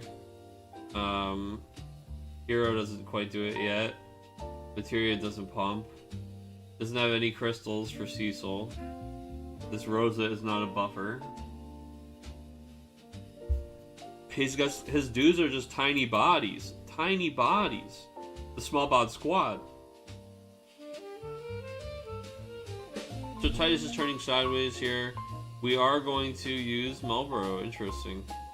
I wonder if we have a follow-up to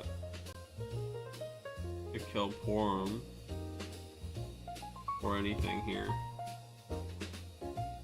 Because otherwise, is that like just to get through? We already could get through. Why use that?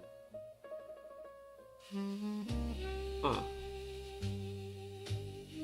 I guess I will wait to see what the other half of this turn looks like. We did clear it. Amaterasu into damage. Oh, we're just gonna end. Maybe we thought we had to sack Malboro there. We don't have to, though. It's you may. No, I don't think you thought that. Maybe, I don't know. I'm not sure. Maybe, oh, it was so that he didn't... Like, because the thing is, he could just responded to that with Porum and then block the thing, you know?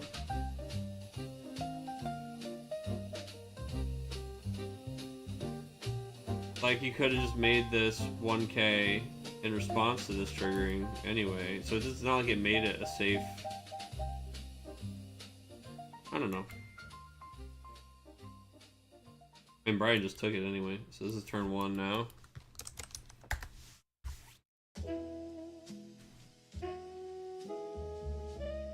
Adding Claris back to hand again with Robo Akbel, once again triggering.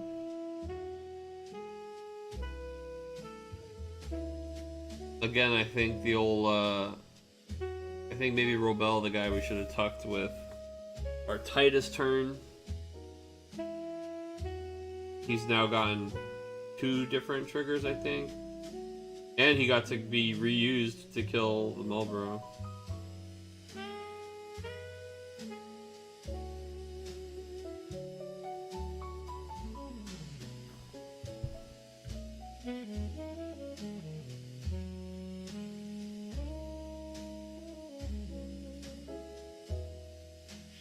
Alright, come on. He's just sitting there staring at his board thinking, I can't believe I can't clear this 9k. I can't believe I'm gonna die on the crackback. But anyway, start attacking. Porum can shrink Seaboard if he decides to block with it. But you do have to be careful about how many dudes you leave, you know? We're gonna just block with lock, dude. The lock block. Interesting.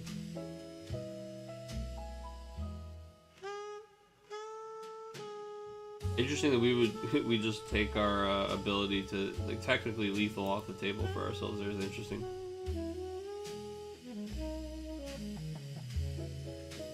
I think we could afford to just take them damage.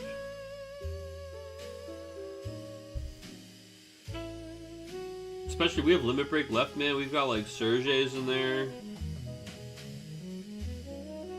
Victoria maybe.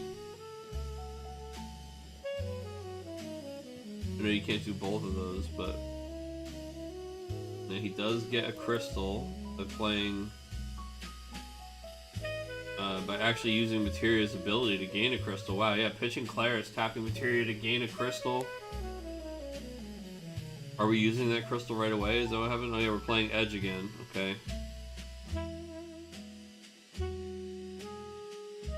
And what are we doing with Edge here? Meanwhile, I'm like, honk shoo, honk shoo. It's only turn 1, folks. It's okay, it's okay. Where is DJ the King? Dude, DJ is, he's kicking it, dude. Let me see his, currently 2-0. He is waiting for his next match. He's getting iced right now.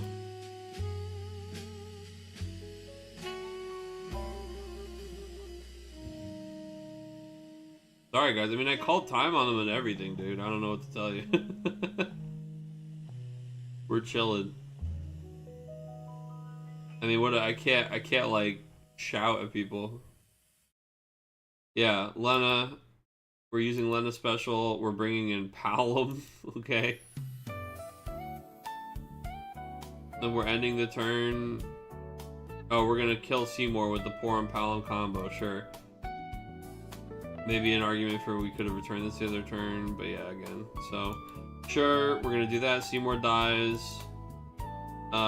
We pass. We pass. We pass. Nope, we're doing more. We're dulling Palom and Robel. Wait, how did we... Oh no, he comes in dull, sorry. We're attacking with Robel. We're attacking with Diesel. Oh, is that damage 7? We did it? Hey! We did it! Damage 7. Dude, the Lena revive Palom to just double tap the Seymour. Yeah, that'll do it. He has enough on the board, man. Stop.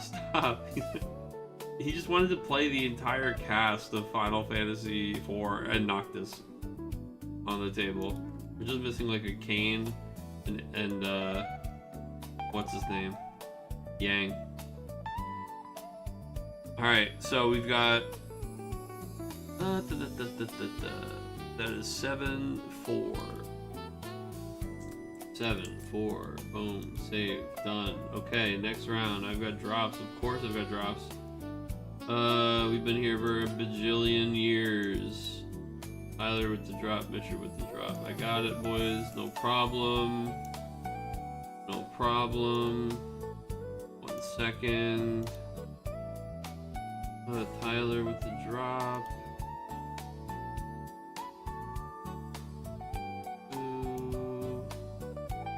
Tyler with the drop. Logan with the drop. Goes to the next round.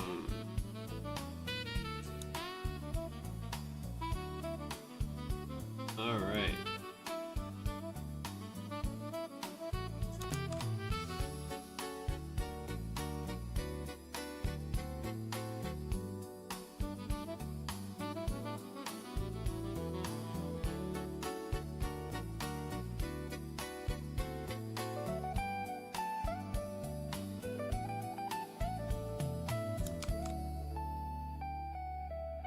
Oop. Table, there we go. Get this pairings for people. Sorry about the wait, folks.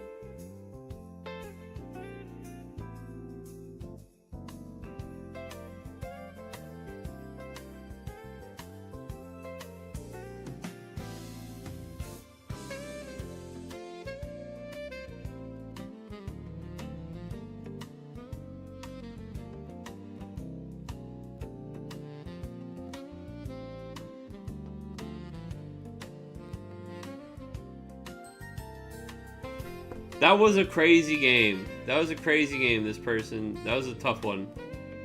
Like I said at one point there, I was like, look, I know that we're at time and it's going on, but they're both these decks that are really, like, they have a lot to think about. They have a lot of lines.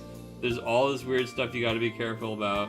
Meanwhile, my man over there is doing some funky shit, dude. He's playing columns out of his discard pile with raises. He's doing all of these Cecil interactions and things that are just making stuff really annoying. So I think that, you know, Brian is a tough opponent. And he knows his way around those Final Fantasy IV cards like nobody else, man. He knows his way around those cards like no one else. That is his little pet thing that he loves to do is the FF4 tribal stuff. So you're telling him how much you hate the twins? Yeah, dude.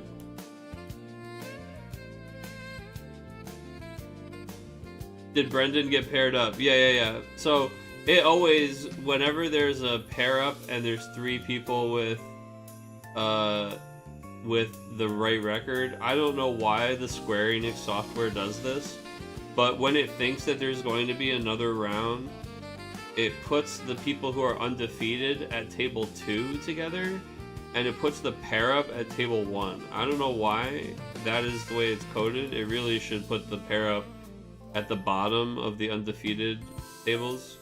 But yeah, so right now on the rankings, I've got the people who, well, now it shows DJ as 2-0 because he just, or sorry, not DJ, I mean Kurt rather. Sorry, DJ already was 2-0. Now it shows Kurt as 2-0 because he just got the bye. But DJ, Jared, and Brian were 2-0. Brendan is actually 7th seed right now. He got paired up.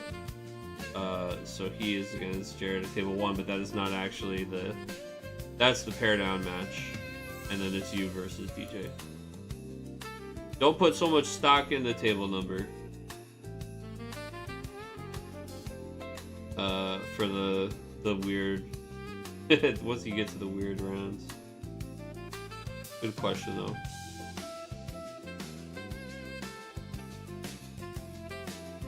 Yeah, it is, and that's a weird one there, Kurt, to get 2-1 with a late bye.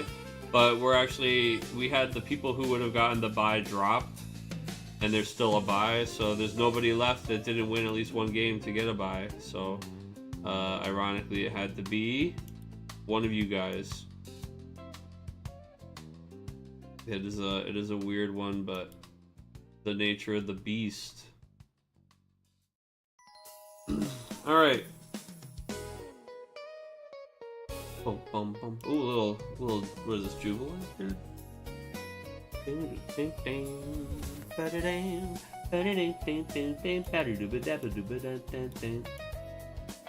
Alright, table 1 looks like it's getting cooked up, but there's table 2. Table 2 is DJ versus Brian. I think we have to watch that one because that could be our finals game. And then we've got Eureka versus Brendan at table 1.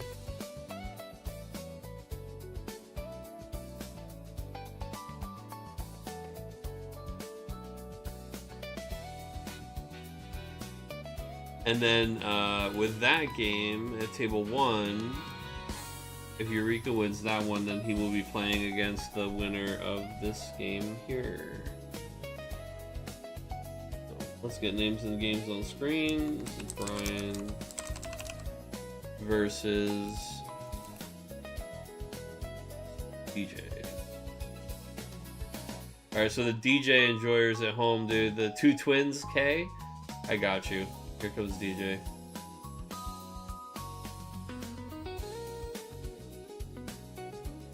Tonight I was trying some of the newest Dragoon toys. Yeah, dude, Kurt, I actually was playing Dragoons at locals 2 locals ago with the new backup and the new cane. And I also put Arden in my deck.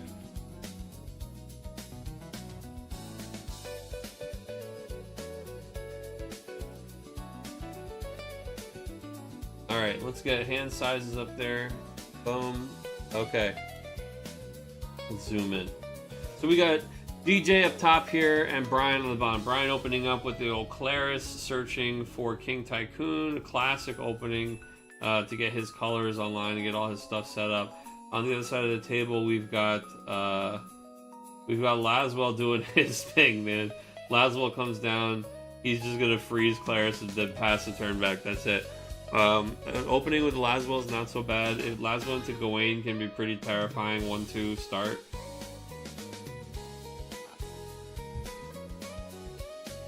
Didn't try the Arden yet. Yeah, I don't even know if the Arden is right. I just wanted to try it. To be honest, I'm a little bit biased for the Arden because that was our spoiler this set.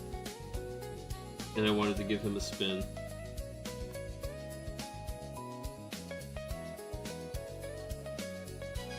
Yeah, backup's pretty good. Just plus one card to your hand for the most part, right?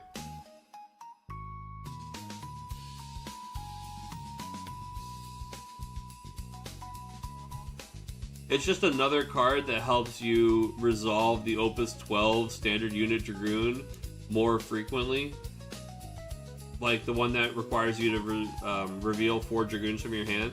The number of times that I've done that and then held priority and I've added Dragoons to my hand with the one backup that can break to add a Dragoon back from your discard pile. Now you can also use the other guy to break it and look at the top 2 cards and add a Dragoon to your hand. So, I like that.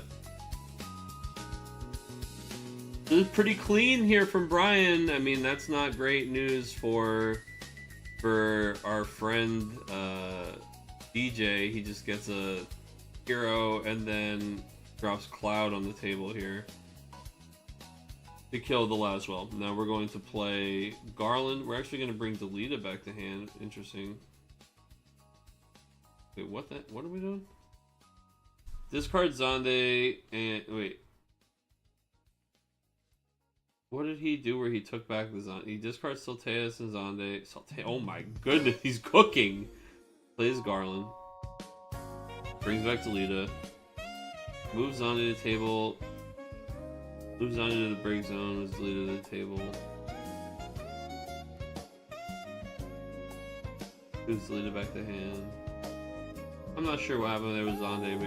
Maybe he brought it back to show what was discarded because he didn't know what was discarded or something. Then anyway, gets Delita, pitches Delita to play a Laswell, so I guess he had the second one. Freezes Tiro with Laswell, plays Limit Break Beatrix, freezes the Claris, and passes the turn. Now, one card in hand from DJ. No threat of a,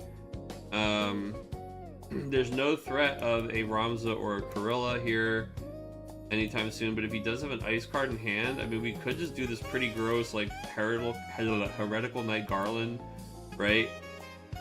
Get 2 of these done, and then trigger Laswell, so we freeze all 3 backups, right? Then we go 1-2, buckle my shoe, and then next damage we hit him for 4 and shut the door, you know what I'm saying? There it is, Heretical Knight Garland, right? So sure, how about you skip your next turn? I'm gonna discard that card from your hand. Folks, this is Knights, baby. It's just named Boss. We're gonna need an ambulance. Somebody called 911. Yeah, I mean, no, wait. Why are we? No. Oh, we just played. Sorry, we just played these other 2 this turn. I was like, no, we hit him for 3. No, we're fine though. We put him in this spot. We completely get rid of his hand. We freeze all his backups. He's actually playing this thing. I think the thing that he has to do is hold. He's playing. No way. Why? No. I think you had to try. I think you had to try to just hold cards and keep a card in your hand. What's this do?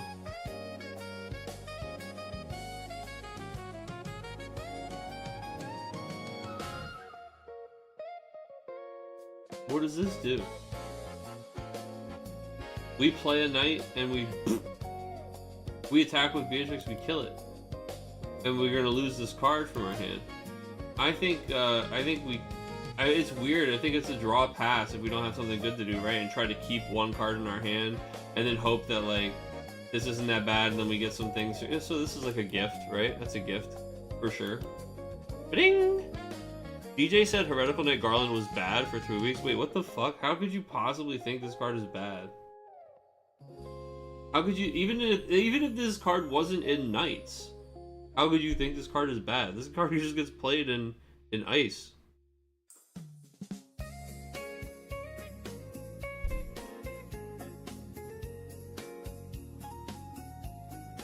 I don't know, man. On demand, like, freeze their 2 backups.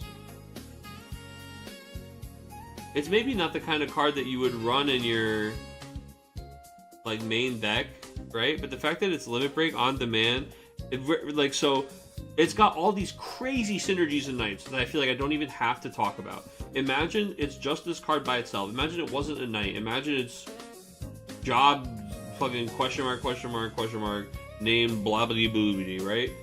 And I still think 6 CP, 8k, limit break 2, freeze 2 backups, ice thing just gets put as a one of in a lot of ice limit break decks. And ice has got great limit break cards too, because I think it's just like being able to do that on demand when so many people are doing things like 4-color Warrior of Light, and like they're taking advantage of these certain colored backups or certain backup effects. Like, it's just a good tool when you're building a Swiss Army knife, like a limit break deck.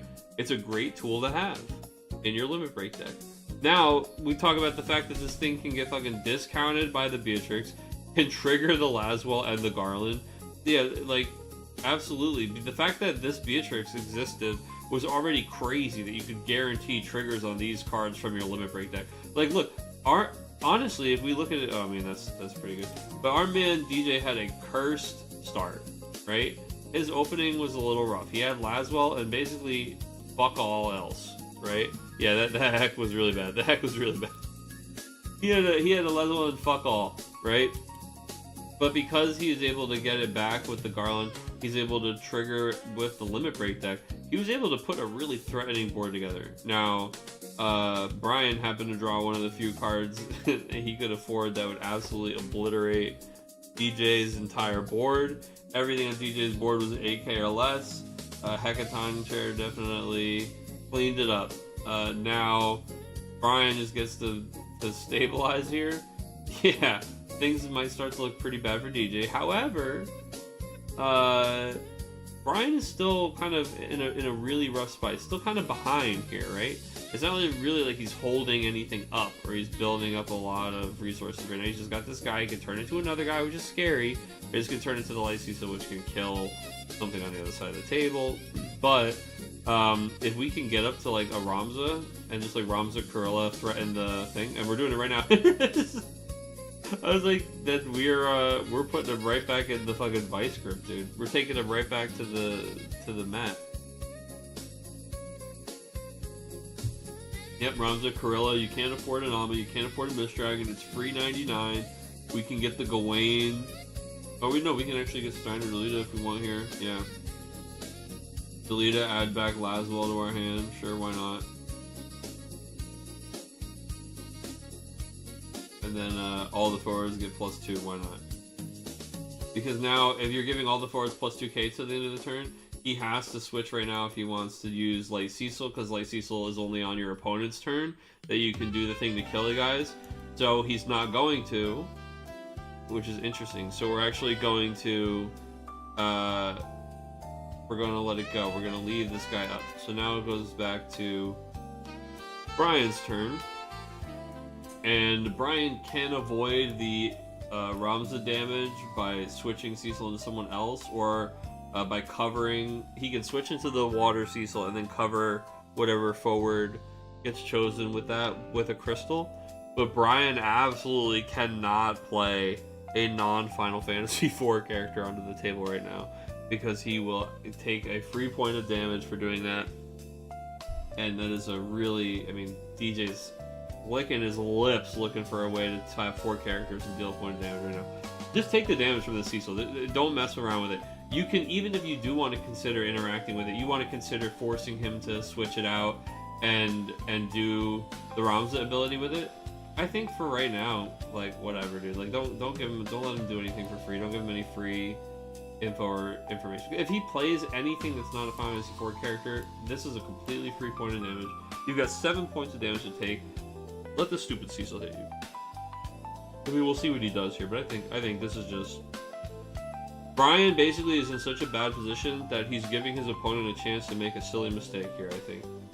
I think he's giving DJ an opportunity to misplay, and then Brian can take advantage of it by switching into the Cecil in a favorable position here for himself if DJ tries to just kill it with the ability from the Knights.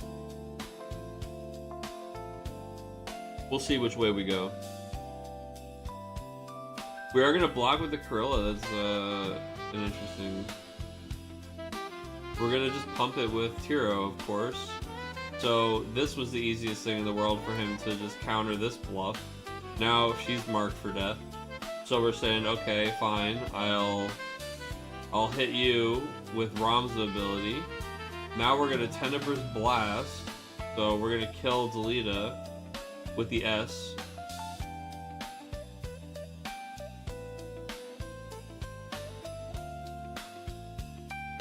And we're going to switch the Cecil out, of course. We're not going to let him deal us a point of damage. I think we did exactly what we were talking about. I think we gave Brian an opportunity to make a lot more out of this turn than he was going to. Now we got Cecil, we got a free second crystal here for protection. Now, I mean, you know, Brahms is still on the table. There's still a bunch of knights, but I do think that worked out for Brian in the way that he hoped it would when he attacked with Cecil. This was just ill-advised, man. Come on, we have this right here, but maybe, I don't know what the last card in his hand is. If the only thing he's looking like he might be able to do next turn that's worth a damn is play another Corilla, maybe, but oh no, we do know what it was, right? Because he got Steiner and Delita, so whatever he added back to his hand with Delita was what's in his hand, right? It's a Laswell in his hand, okay.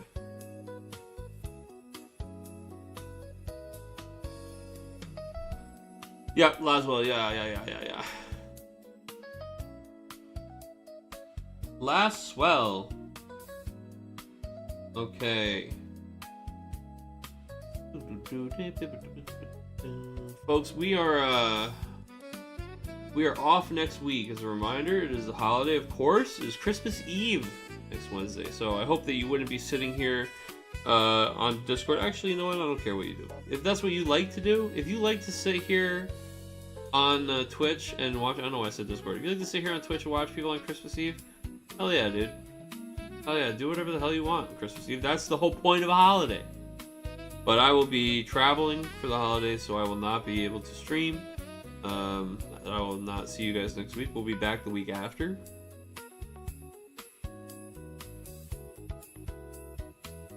Doing our thing.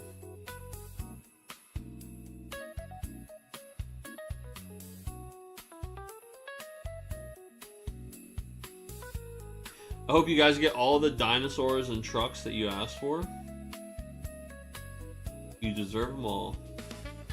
Alright, so we go back to DJ's turn here. Now, we're staring at, we've got a Cecil with 2 crystals, and technically a materia that we can use to gain a crystal, if it started to be a little bit of a interaction war going on here. So we are going to try to dull freeze materia with Laswell, as materia cannot be protected with Cecil. And so we are saying, no, you will not be able to just add a crystal. We're going to say, well, yes, I'm going to add one right now then. And add a crystal in response by discarding Claire's. So, I mean, that's fine. I think DJ prefers to see the things that can happen on the board, right? The more information that's known, obviously, the better. Like, him turning an unknown card from his hand into a crystal, yeah, okay, sure, the Cecil can pump itself 3 times, but we already had to deal with the Cecil and the fact that it could pump itself, right? Like, that was already a problem we had to figure out what we were going to do with. So, in the meantime, we now know he cannot do, like, there's no other response that can happen this turn. It can't be an Ame, it can't be a Mist Dragon or anything like that. So, okay, now we Laswell with more information. Now we Laswell knowing for sure the Laswell will eat a crystal if he targets Cecil. But if we target Tiro or Claris, we'll be able to resolve that. And then at that point, I think it's pretty safe party attacks, dude. As silly as it sounds, like you're like, okay, well here come Corilla and Steiner together. Ramza and Steiner together is a sketchy. I like keeping Ramza just because he's got that action ability that if you know, if we do anything other than play Final Fantasy IV characters and Ramza's still on the table, oh my god, he just takes it. Wow, yeah, well, I guess you do need the Cecil and you do need the ability to protect guys or you're done. Well, I mean, sorry, I say he just takes, wow, he just takes it. Well, he had to just take that one because now he would have died if he lost the Cecil. Laswell Trigger gets that last card out of his hand. It is a Cecil for an S. We're going to just use it on Laswell here. So it does kill Laswell with Luminous Blast. But again, like I said, the known quantity is preferred. So sure, Laswell still did what he was supposed to do, which was get that card out of your hand to bring you down to 0. And we had these frozen backups. So your options are very limited. Looking at your Limit Break deck again, DJ licking his lips. Please play something from the Limit Break deck because then we can just Ramza it. And we can call it a day. So we're gonna have to do something. We're gonna have to kill something. Edge is going to come in here. We're gonna gain a crystal. I don't know what Edge. I don't know, man. He's another Final Fantasy IV character at least.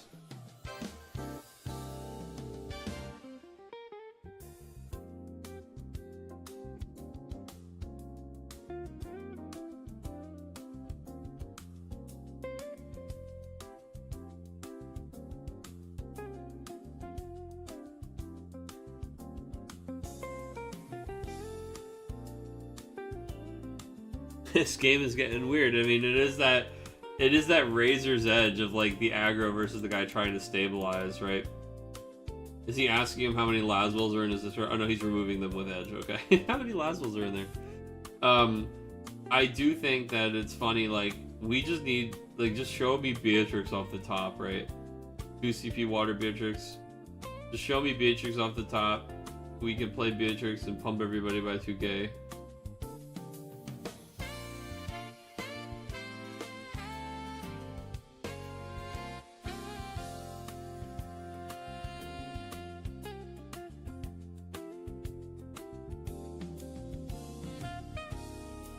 Alright, so we're going to attempt to Surges one of these guys out of the way. That's going to trigger one of these crystals.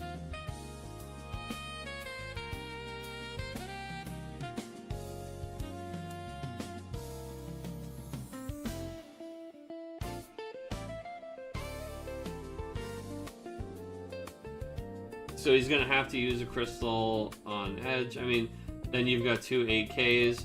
And then I think it's like, you can, again, it's party, right? He has to block with both of them, and he loses his board.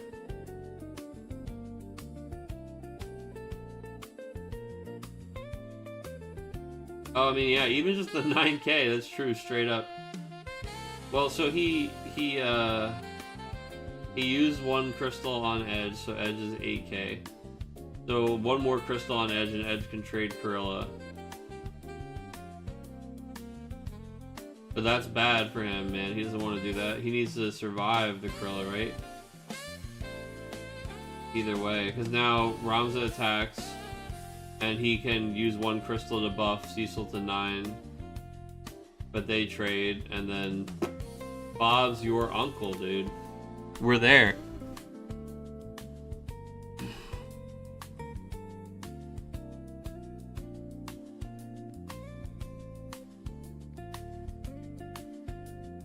Wait, what are we doing here?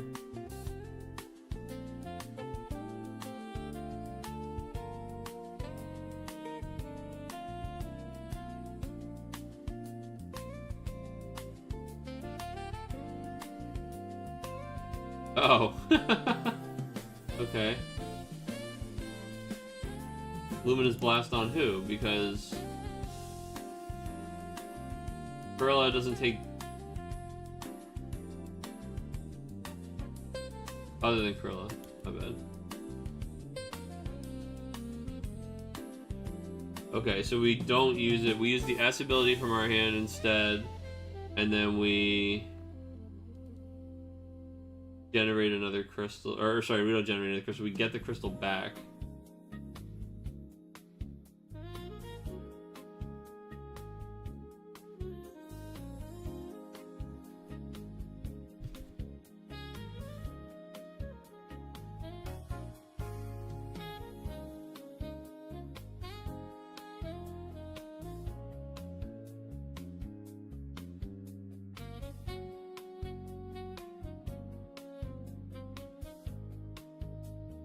Weird he didn't dull or buff to 10k. So here's the thing. So let's say he had buffed this to 10, right? You're saying he buffs this one 8 and then this to 10, so then he blocks the 10 here. Yeah, then that's what I was saying. Why not just pump this guy? Then blocks the... Oh no, well, is this how many he has? He has 2 total right now. Because he undid spending it on this. So if he pumps the Cecil at 10, blocks, he's dead. Then Steiner attacks and Edge dies. And then Agrius still just gets in there for the win, right? Wait,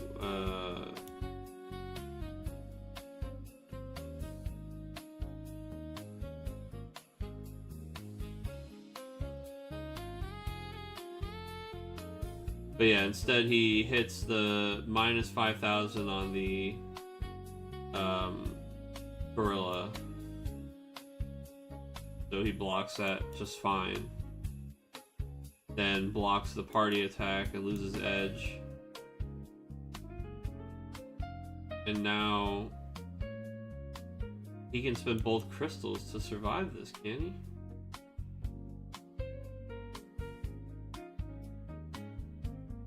Did Cecil partial block somebody? Wait, what?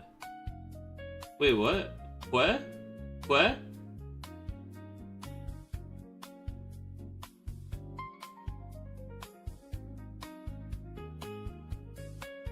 Hold on. What was that one? Hold on, what was that?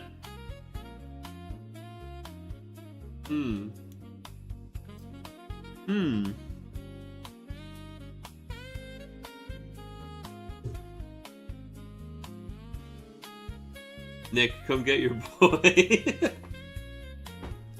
I miss something? Did he not see? Yeah, I mean, well, yeah, Irving, earlier, if he had just done it to 10, I think he does it to 10 and he forces, like, DJ to stop doing stuff. Instead, DJ just kind of walked into all the stuff. And now we've got, we knocked this Cecil back to hand, and then we can blast the Agrius. Is that what we're trying to do here? Getting water Cecil back to hand, yeah. Okay.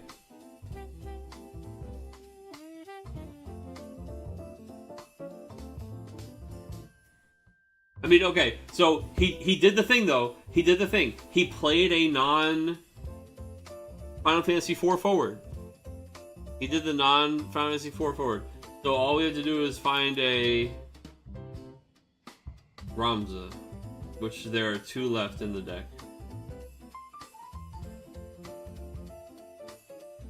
Right? And then we win. Unless he has Misdragon.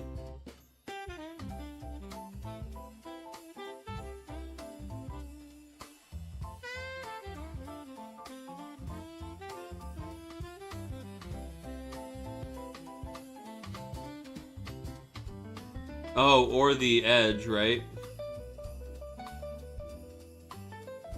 A Ramza and an extra card to discard to play it. Well, that's what he's gonna get.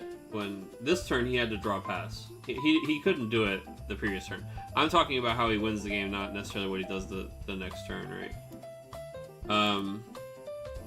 He wins the game with a Ramza that can kill this Noctis. It doesn't matter if he does it, you know, or when he does it. Meanwhile, what is a Mind Flayer in here? What the? Meanwhile, over here we've got,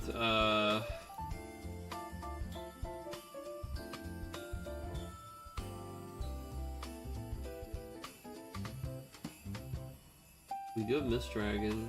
Only 1 in here showing. He plays the edge and he removes the Corellas. But the thing is, I think, first of all, unless it was all the Corellas. Let's look. It is 2 Corellas, so you can still hit a Corella, you can still have 1 in hand. But also, I think even Gawain does it, right? I'm pretty sure Gawain does it. Even, you know, especially because there's already 1 on the table. So actually Gawain and Garland both probably can get him there. But I think it's going to be the Gawain, and then you just go get 2 CP Beatrix and Steiner or something, and then you play them. It does look like there are Steiners left. Alright, did we draw Ramza? Come on. Come on, Ramza.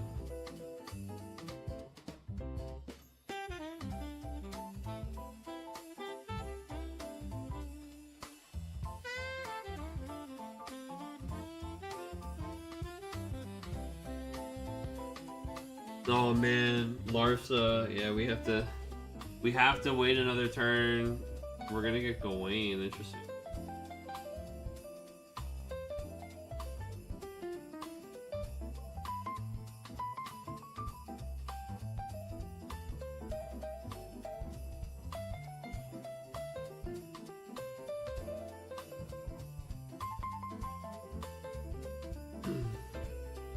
Why not just get Rams?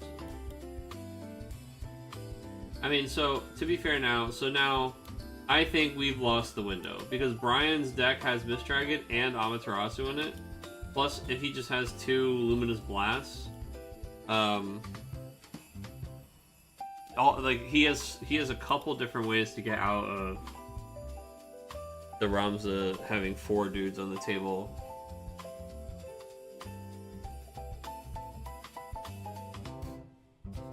So I think we might be a little bit in danger. I mean, we still only need to do 1 damage to our opponent.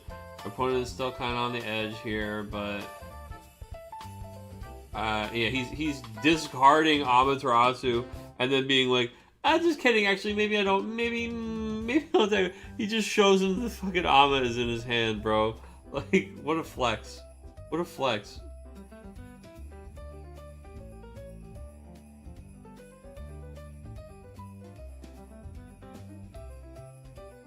Don't mind this card in my hand.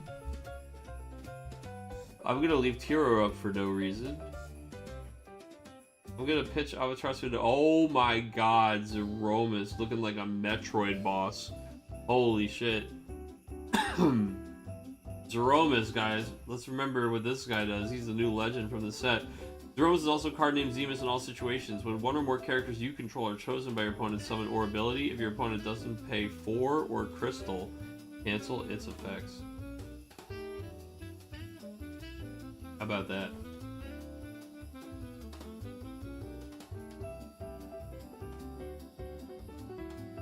How about the apples?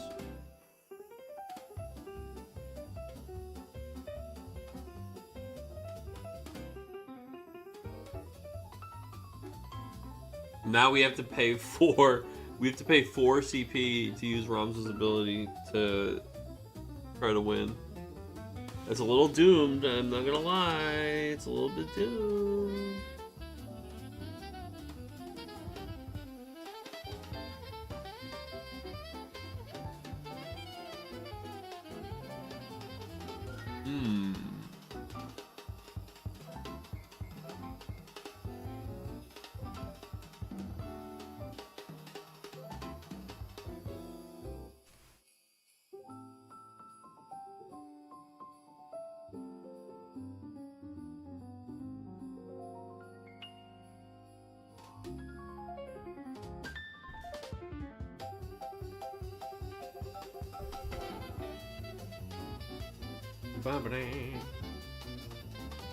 Bum bum bum bum.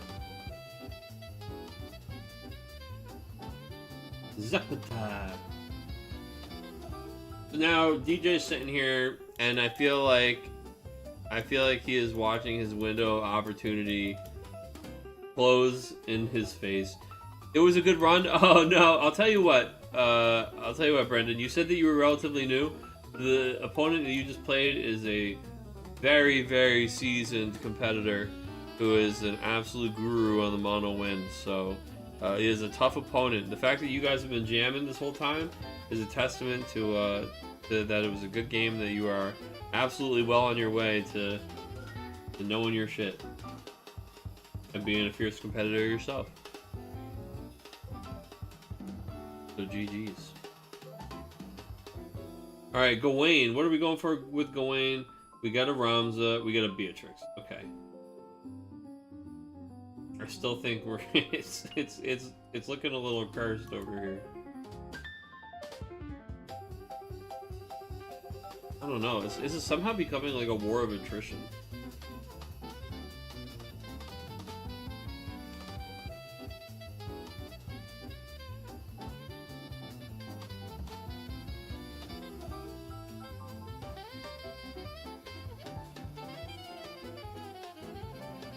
I think it was more that Yuriko was playing 75 cards a turn.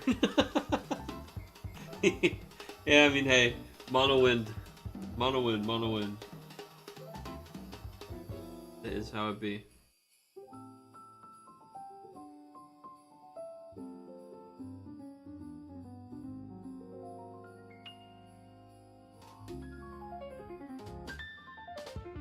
Eureka, brother, are you here? Are you in chat?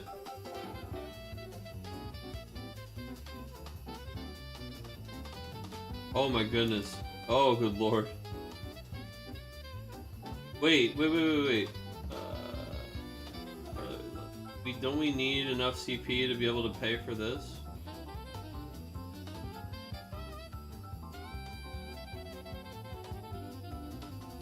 Zeromus is one carding us right now. I mean, we have a hell of a board. Okay, yeah. Next turn we'll just have the 4 CP. We put the Charlotte on the table. We're like, how is there still hope? He says. How is there still hope? Oh my god, we got the Charlotte on the table. Actually, dude, short of like a full wipe, dude. Short of a Toto. The Sword of Omens.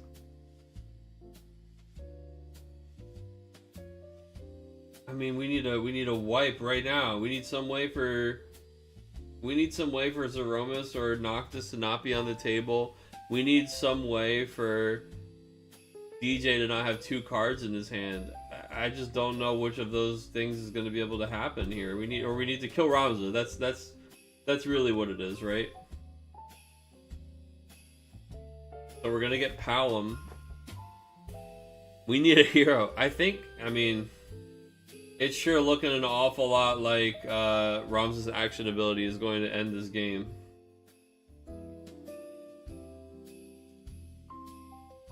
We take the Palom, 4 cards in hand.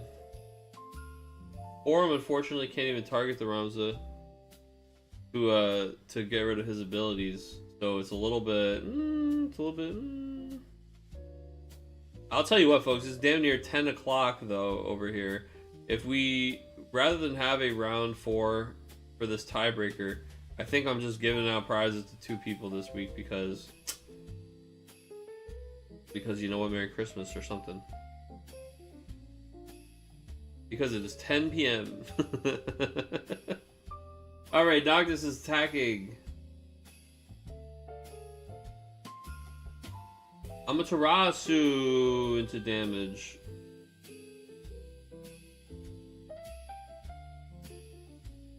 It is past our bedtime, that's for sure.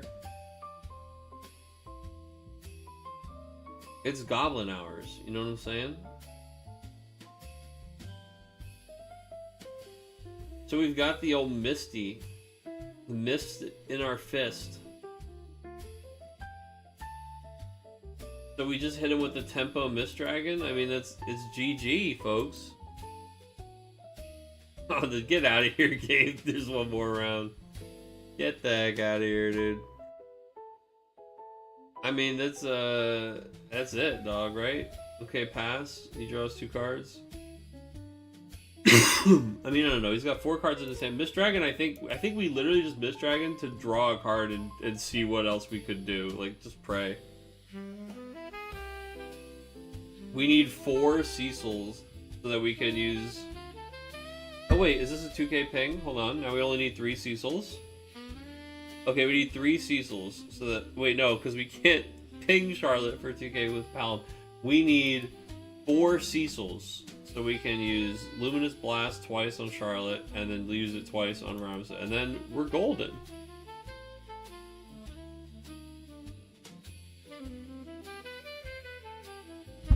Sudden death, dude. I can, dude. I know that should be a quick game, but it's not. I know we're gonna be like, let's do it, and then we're just gonna be, We're gonna be here for a jillion years, dude. I mean, I don't know. We could do it. Do you guys want to do? Are you feeling it? How are you guys feeling? It's 9:50.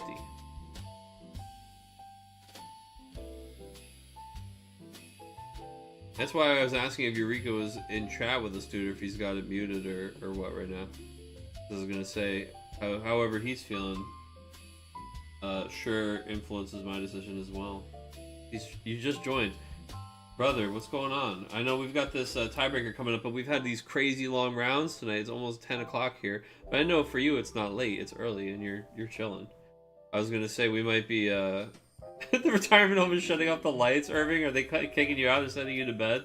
I was saying yo ho ho ho ho ho or whatever.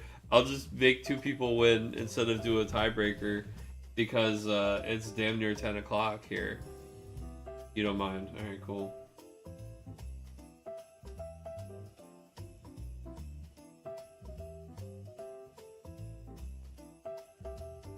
Yeah, we had really long rounds this week. What the heck is that?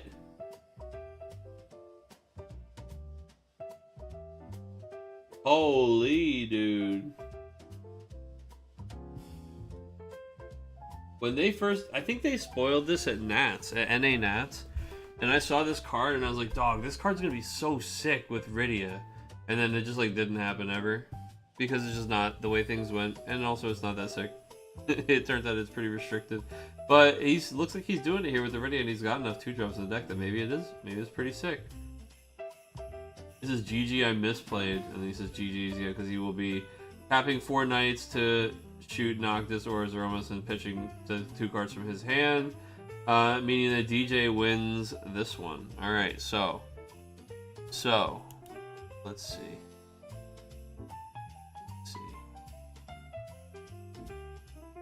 Let's go to switching tables for now. Let me put in my results here. Alright, dude, fuck it, dude. Fire it up. Fire it up. Get in there. Let's do it. Let's do it. Let's do it. Let's do it. Let's do it. Let's do it. Let's wrap it up. DJ and Eureka. DJ and Eureka. We're doing it. We're doing it, dude. Fuck it, dude. I need to see. I need to. I can't let it just go, dude.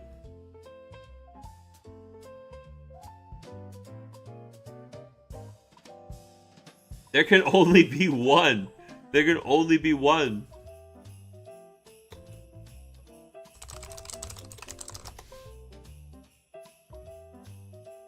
We're calling out of work tomorrow, fellas. Well, no, not you. You guys don't have to.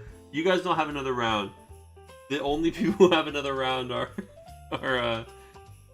Eureka and DJ. And remember, you can concede to your opponent at any time if it's too late. You have to stay. No, I mean, I don't. I'm telling you right now, I'm not pairing a 4th round. I don't do that. We don't do all that.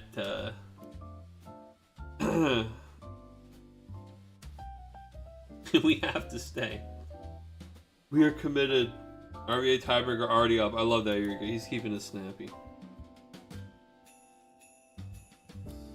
I've got riddles to go solve, dude. I want to see DJ get trounced. Look, dude, Gabe came in here and he said it sounded like there was one more round. And can I really let Gabe down like that? Can I really let Gabe down like that? Can I do that to a homie? I need to offer this over.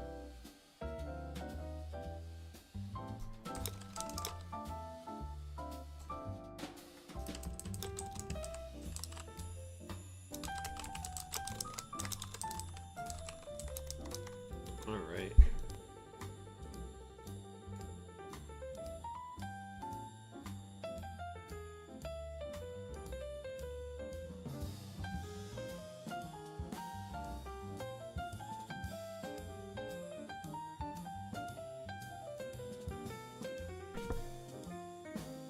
Oh, I'll be right there, brother. I'm coming right in. Thank you. That is a great little reminder. When I last looked, it was still...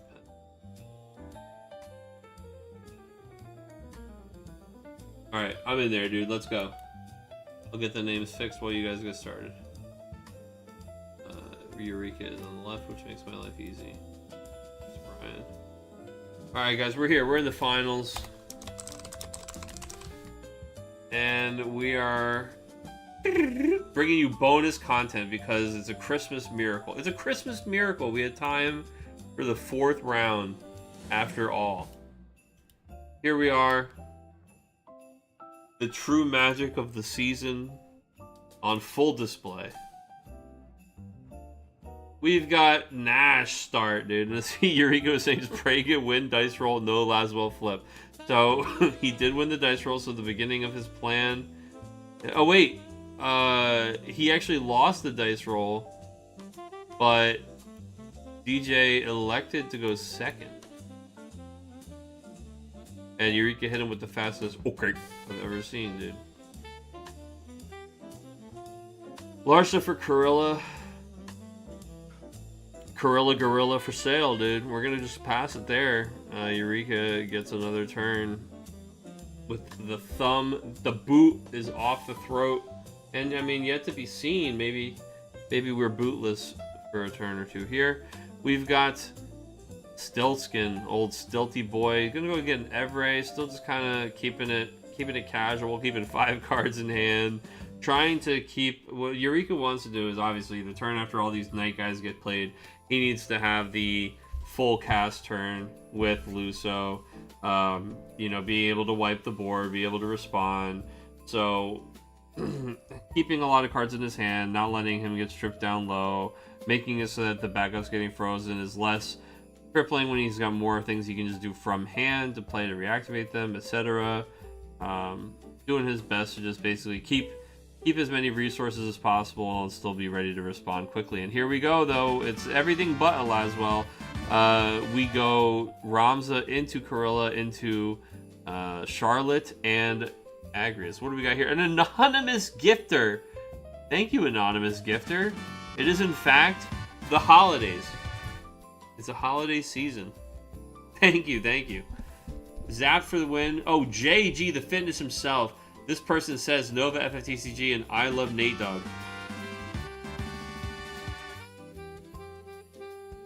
Congratulations, congratulations. Enjoy your fun emotes. Spam the Christmas ones while you can.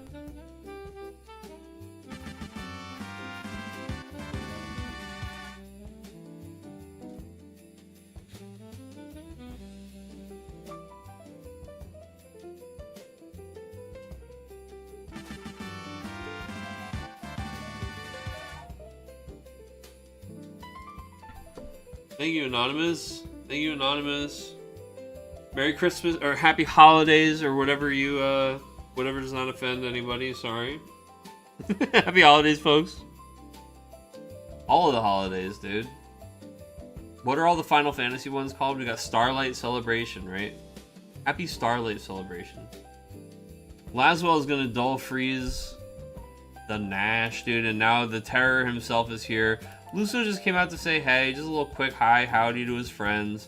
You know, we play the Carpenter, we got an Every down, we got a Luso out, drew a card by playing a guy. Kind of establish a guy that we can Chocobo back to hand if there's no Garland stuff going on, and there isn't yet. So, but Laswell is basically saying starting next turn, like Heretical Knight Garland can come down and just fuck all this shit up. So, it's the threat is real, the threat is here.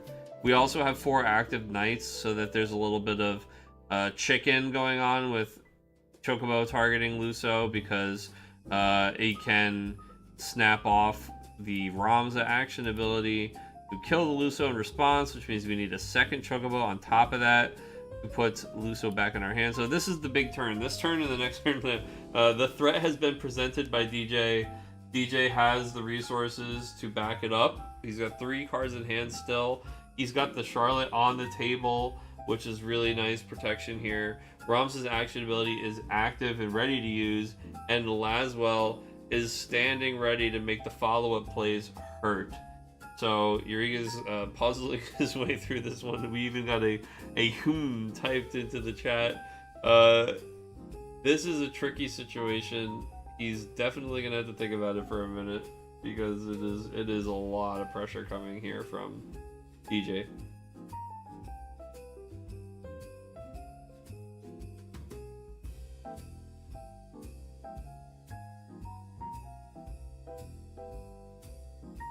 a bonus extra long stream this week for you guys. I know, I mean, look, I'm getting a little lazy, to be honest. We used to go later than this. Remember, we used to do 4 rounds. We used to have, sometimes we would even have the 5ers, dude. I definitely remember I've streamed until like 11, until past 11. I've streamed where people were begging people to go faster. I don't know, I like that we keep it a little snappier these days.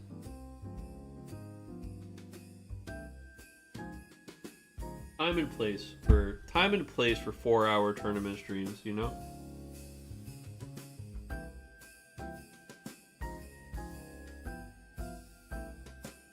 Might as well punch in all the results from round 3. I didn't do that yet. Oh, we got action,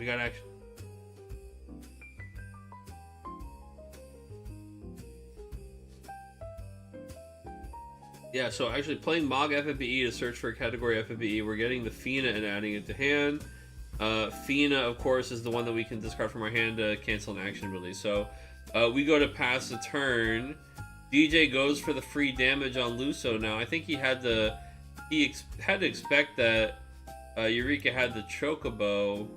So Eureka gets to use the Chocobo here for free on the Luso like he wanted to. He gets the Luso back to hand and draws a card. Well played by Eureka, trying to see if DJ would attempt to do it. I guess DJ's sitting there thinking it's pretty free to do that there, but I think, you know, and of course he's going to be able to attack like 5 times this turn.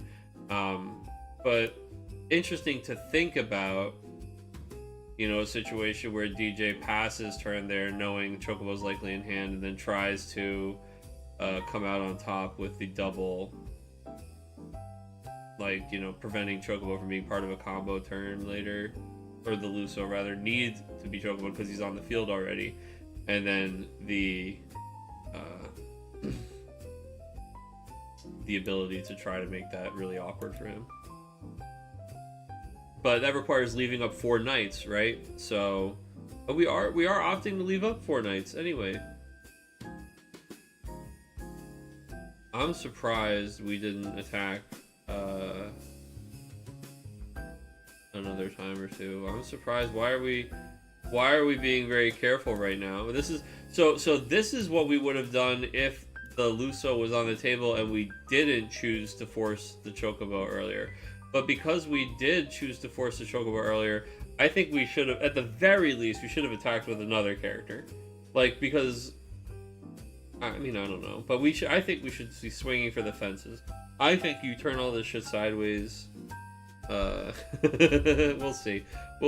He's trying to now be like, oh, well, he won't be able to wipe my board because he's going to play the Luso stuff, and then when he goes to like Chocobo something, I'm going to be able to kill it with the Ramza action ability. But Eureka has 6 cards in his hand and is a mono wind deck. I mean, there's a non-zero chance that he can get to the 7 casts without having to Chocobo the Luso back to hand. I mean, so we'll see. So we're going to start with Citra, which is actually going to help him a lot as far as the cast here. Using 5 cards in the break, so removing from the game. They're all wins, so we're going to search for a summon of 3 or less, remove it from the game, and cast it without paying the cost. So he's typing 1 because he knows this is a big cast turn. Here we go. So Citra is going to remove these 5 cards from the break zone, 2 Finas, 2 Dryads, and an Alexander. We're going to go find a summon of 3 or less and cast it without paying the cost. Might just be Alexander, draw a card. I don't think it's going to be a Chocobo on the Citra. It's going to be Asura for the backups. Of course, our frozen backups. Frozen no more. Asura will untap our backups, and we're going to Citra the Charlotte, which it loses 2,000 power for the turn, so that she goes down to 3. Alright, folks, take notes. I mean, this is the turn here from Eureka. It's about to... We're about to do the thing. He types 2, right? Because now Asura has been cast. Luso does come down as number 3. We are going to go ahead and play that game of chicken after all, triggering the draw from Luso. Getting a card back to hand. The double Chocobo here is going to be pretty troll when we get there. Yeah, only 1 Chocobo there. All 3 Dryads gone already. I guess 1 is still in the break zone, so it's Luluable, but...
Your name is still up there? Oh my god, dude. I typed it in on the scene. Watch this. I clicked the button. Boom.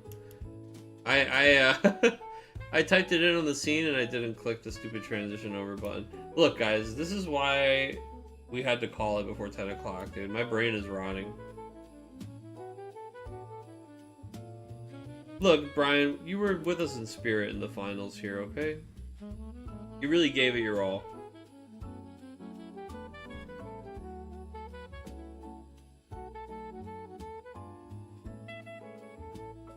Okay, so now we're at, Eureka says this is gonna be close. he goes to Chocobo, the Citra targeting Charlotte. We are going to attempt to Ramza the Luso, forcing the double Chocobo if we have it here from Eureka.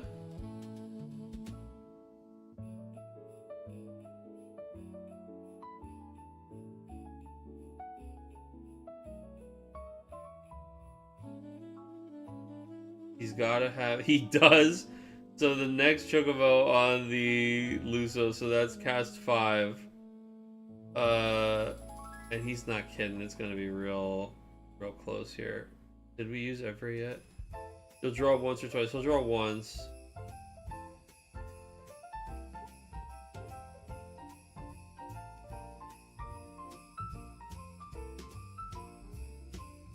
Yeah, only on the Chocobo that resolves, exactly. At least I'm not stressed playing Eureka. Yeah, so the Chocobo is gonna hits the Luso here. He says yes, okay, it all resolves. So Chocobo returns Luso to hand. Charlotte dies from the minus. We do not lose. We don't take the damage. Disability fizzles. The first Chocobo fizzles. We are now at 5 casts. Luso in hand and 2 other cards. It's got to be 3 CP from Limit Break or 1 CP if we have something, and we're going to play Asura.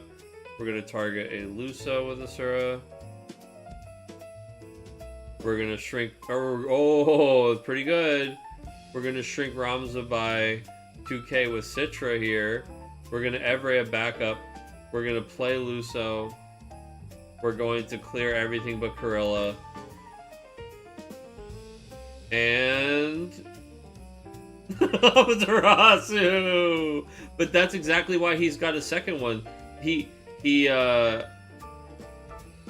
the second Luso. He Amaterasu's it, and then he pitches and plays Luso. That's why he just got it back with the Asura. The Asura was really gross. The Asura was a really good thing, and to get back a second Luso. I mean, we just watched him do it. He says oof, but he knew he had it. You just watched him do it. He had the one Luso in hand that he Chocobo'd, and he just Asura'd back the second one from his discard pile. So then Eureka draws the card. Yeah, Eureka he played around the Amaterasu as well, dude. He knew the Ama was there. He played around that too. Man, dude, this is a crazy turn. That was the turn. I told you to take notes. You probably got a page of them by now. How about that, folks?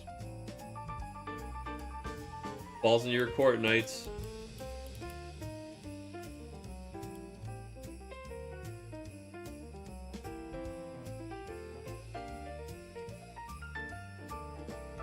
Pronunciation check.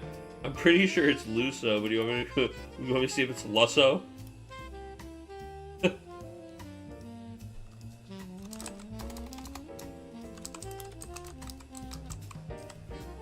Let's see, dude.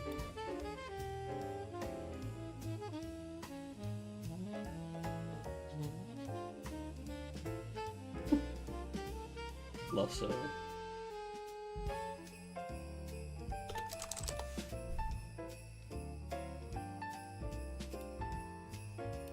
Oh wait, that's 2 S's, hold on.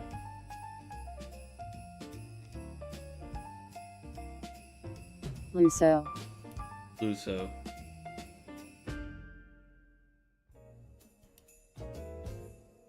Luso. Luso. Luso, we checked. Lusso. I kind of like Lusso though. Can we just... love that. Oh man.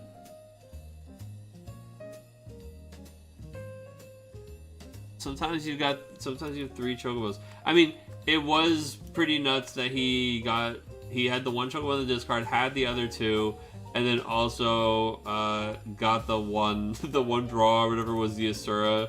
So he was able to play 1 Asura that turned to untap the frozen backups, and then another Asura to get back the second Luso to be able to double present the threat.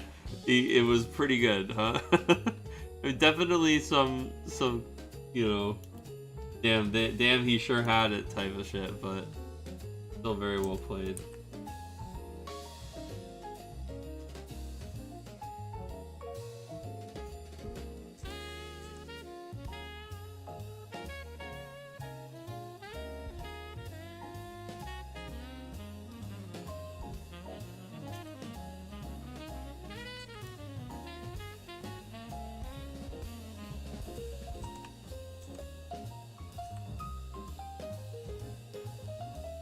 All right.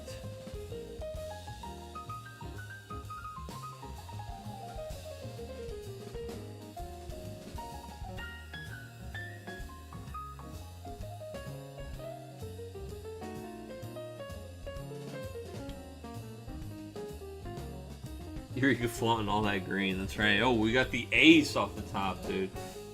So ace for 7K. The Victoria and the Leo gone.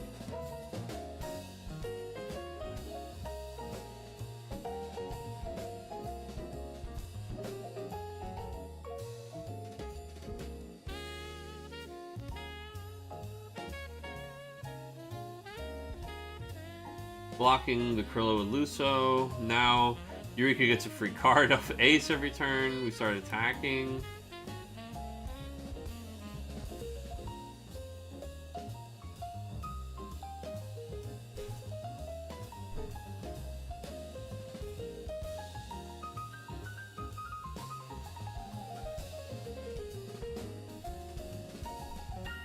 I think the line was to Amaterasu the Citra, and he says I was expecting it and had Chocobo for the Citra.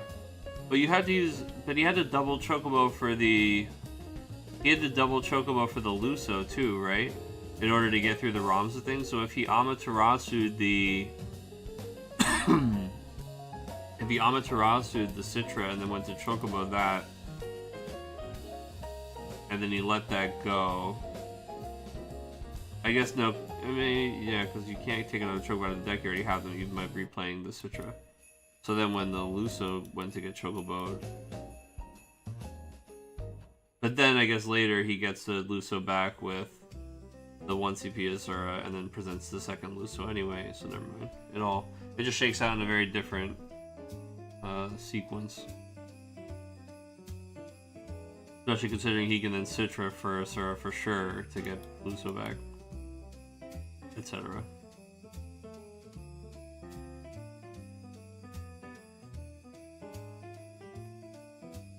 A Christmas miracle, yeah.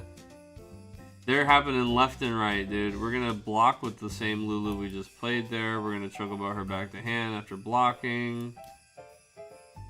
Draw a card.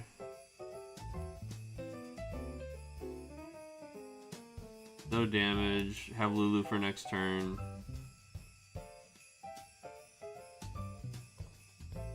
Laswell coming down, freezing the ace, saying, stop that. Stop getting those free cards. I'd rather just, turn things sideways.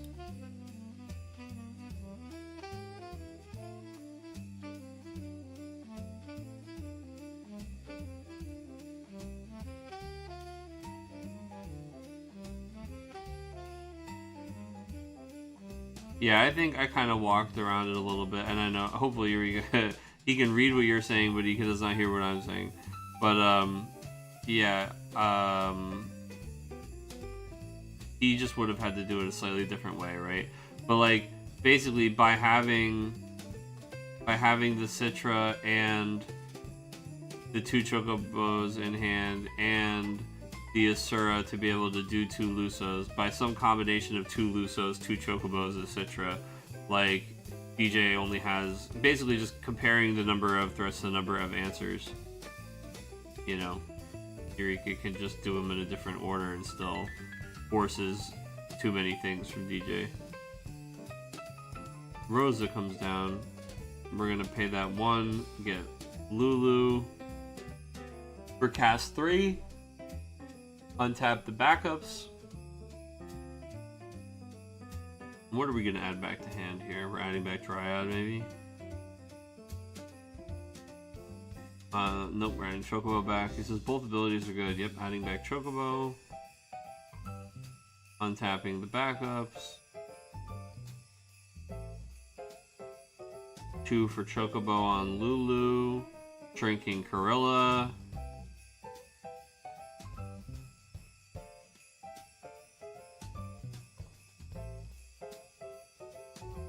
Is this, Lulu, yeah. 5, Rosa ability, it's Asura. Oh no, we're targeting Asura with Lulu, sorry. Rosa ability is Chaos Walker the wheel. Nope, can't draw that. Or can't play that, rather, off the top. Move Asura to hand. Play Asura, get back Luso. Cast 6. Play Luso.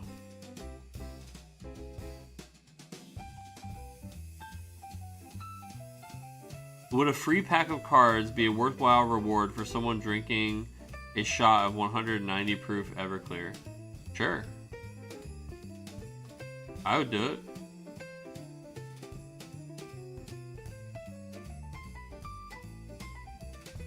Sure.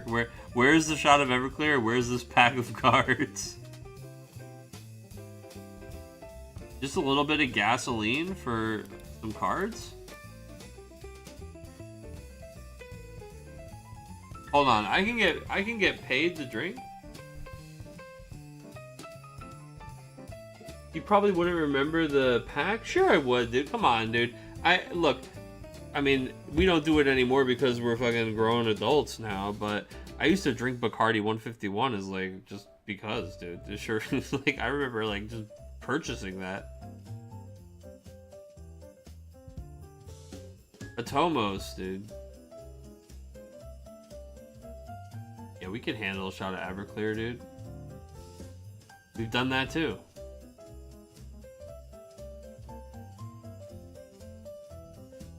Oh man, untapping. Playing Zidane. Zidane mills 2 fire cards and gets to untap 2 cards. Hell yeah.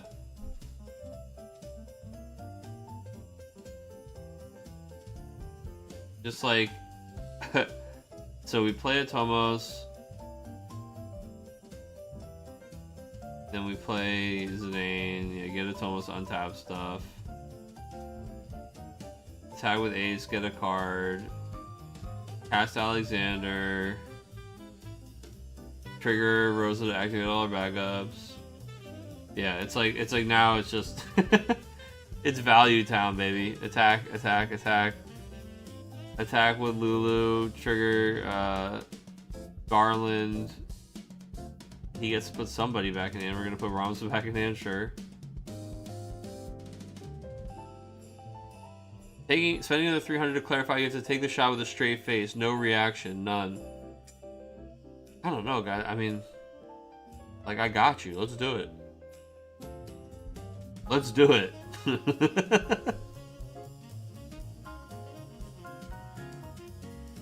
You know what? I'll do it. It might take me a couple tries. How many shots of this are you willing to buy me? Maybe I'll wince the first time or two for a couple of free shots. We're getting where we're going. Did someone try whiskey infused coffee recently? Or did try some whiskey infused coffee? That sounds very cool. Got the grounds. Oh, like literally the coffee grounds were infused with whiskey. That's kind of cool. Not sure if it tastes something I'd have on the regular, but it's, yeah, that's cool, man. How about that? I've never heard of that. Holy fuck, dude, we're Celteus gaming, dude. We're praying. We're praying. Final Fantasy XI gamers will recognize Celteus.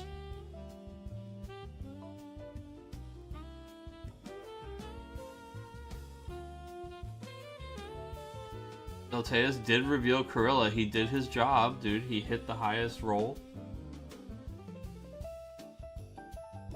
Corilla comes out. Will she hit Laswell?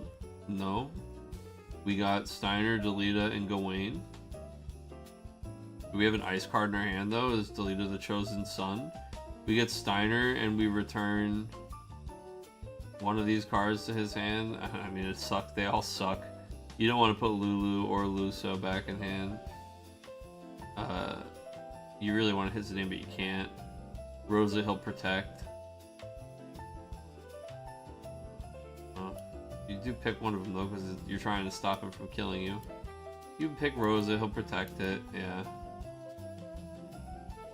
Sure. Feels like...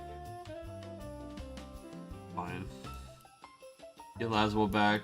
Show me that ice card, baby.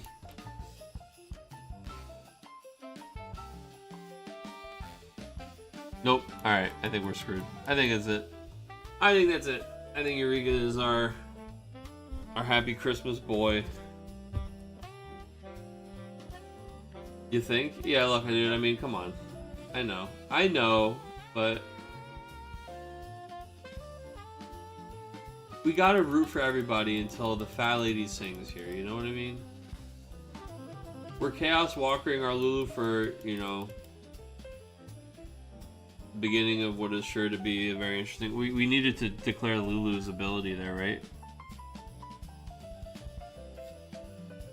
Who did we shrink? Because even though we're casting that on our Lulu, we still get to trigger Lulu. We should have shrunk, probably Corilla. Maybe we just said it. I don't know.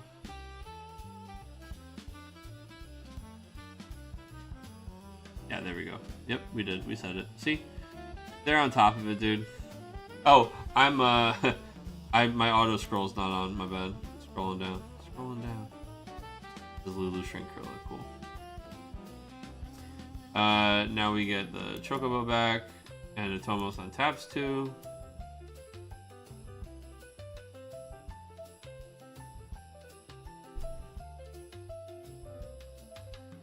Chocobo Lulu again. Rosa trigger. Untap the backups. Draw a card. Eureka's on the don't deck out before I kill my opponent challenge here. Playing an Azana. Fail to find, he says.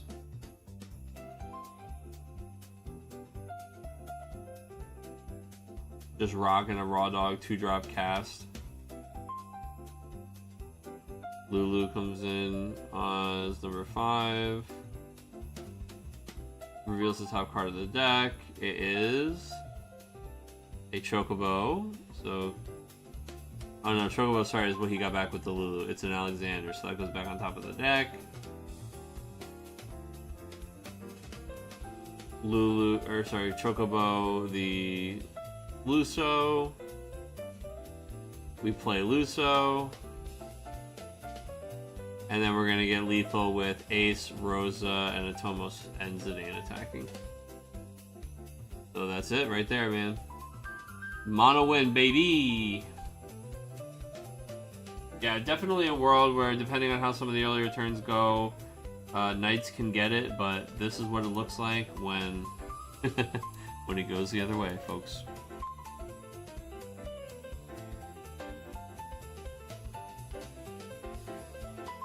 Alright, well, congratulations to Eureka for winning it this week, everybody. And it was a really tough run there. It was a long one tonight, but we got there in the end. Thank you, everybody, so much for hanging out this week. We are not here next week. It is the holidays.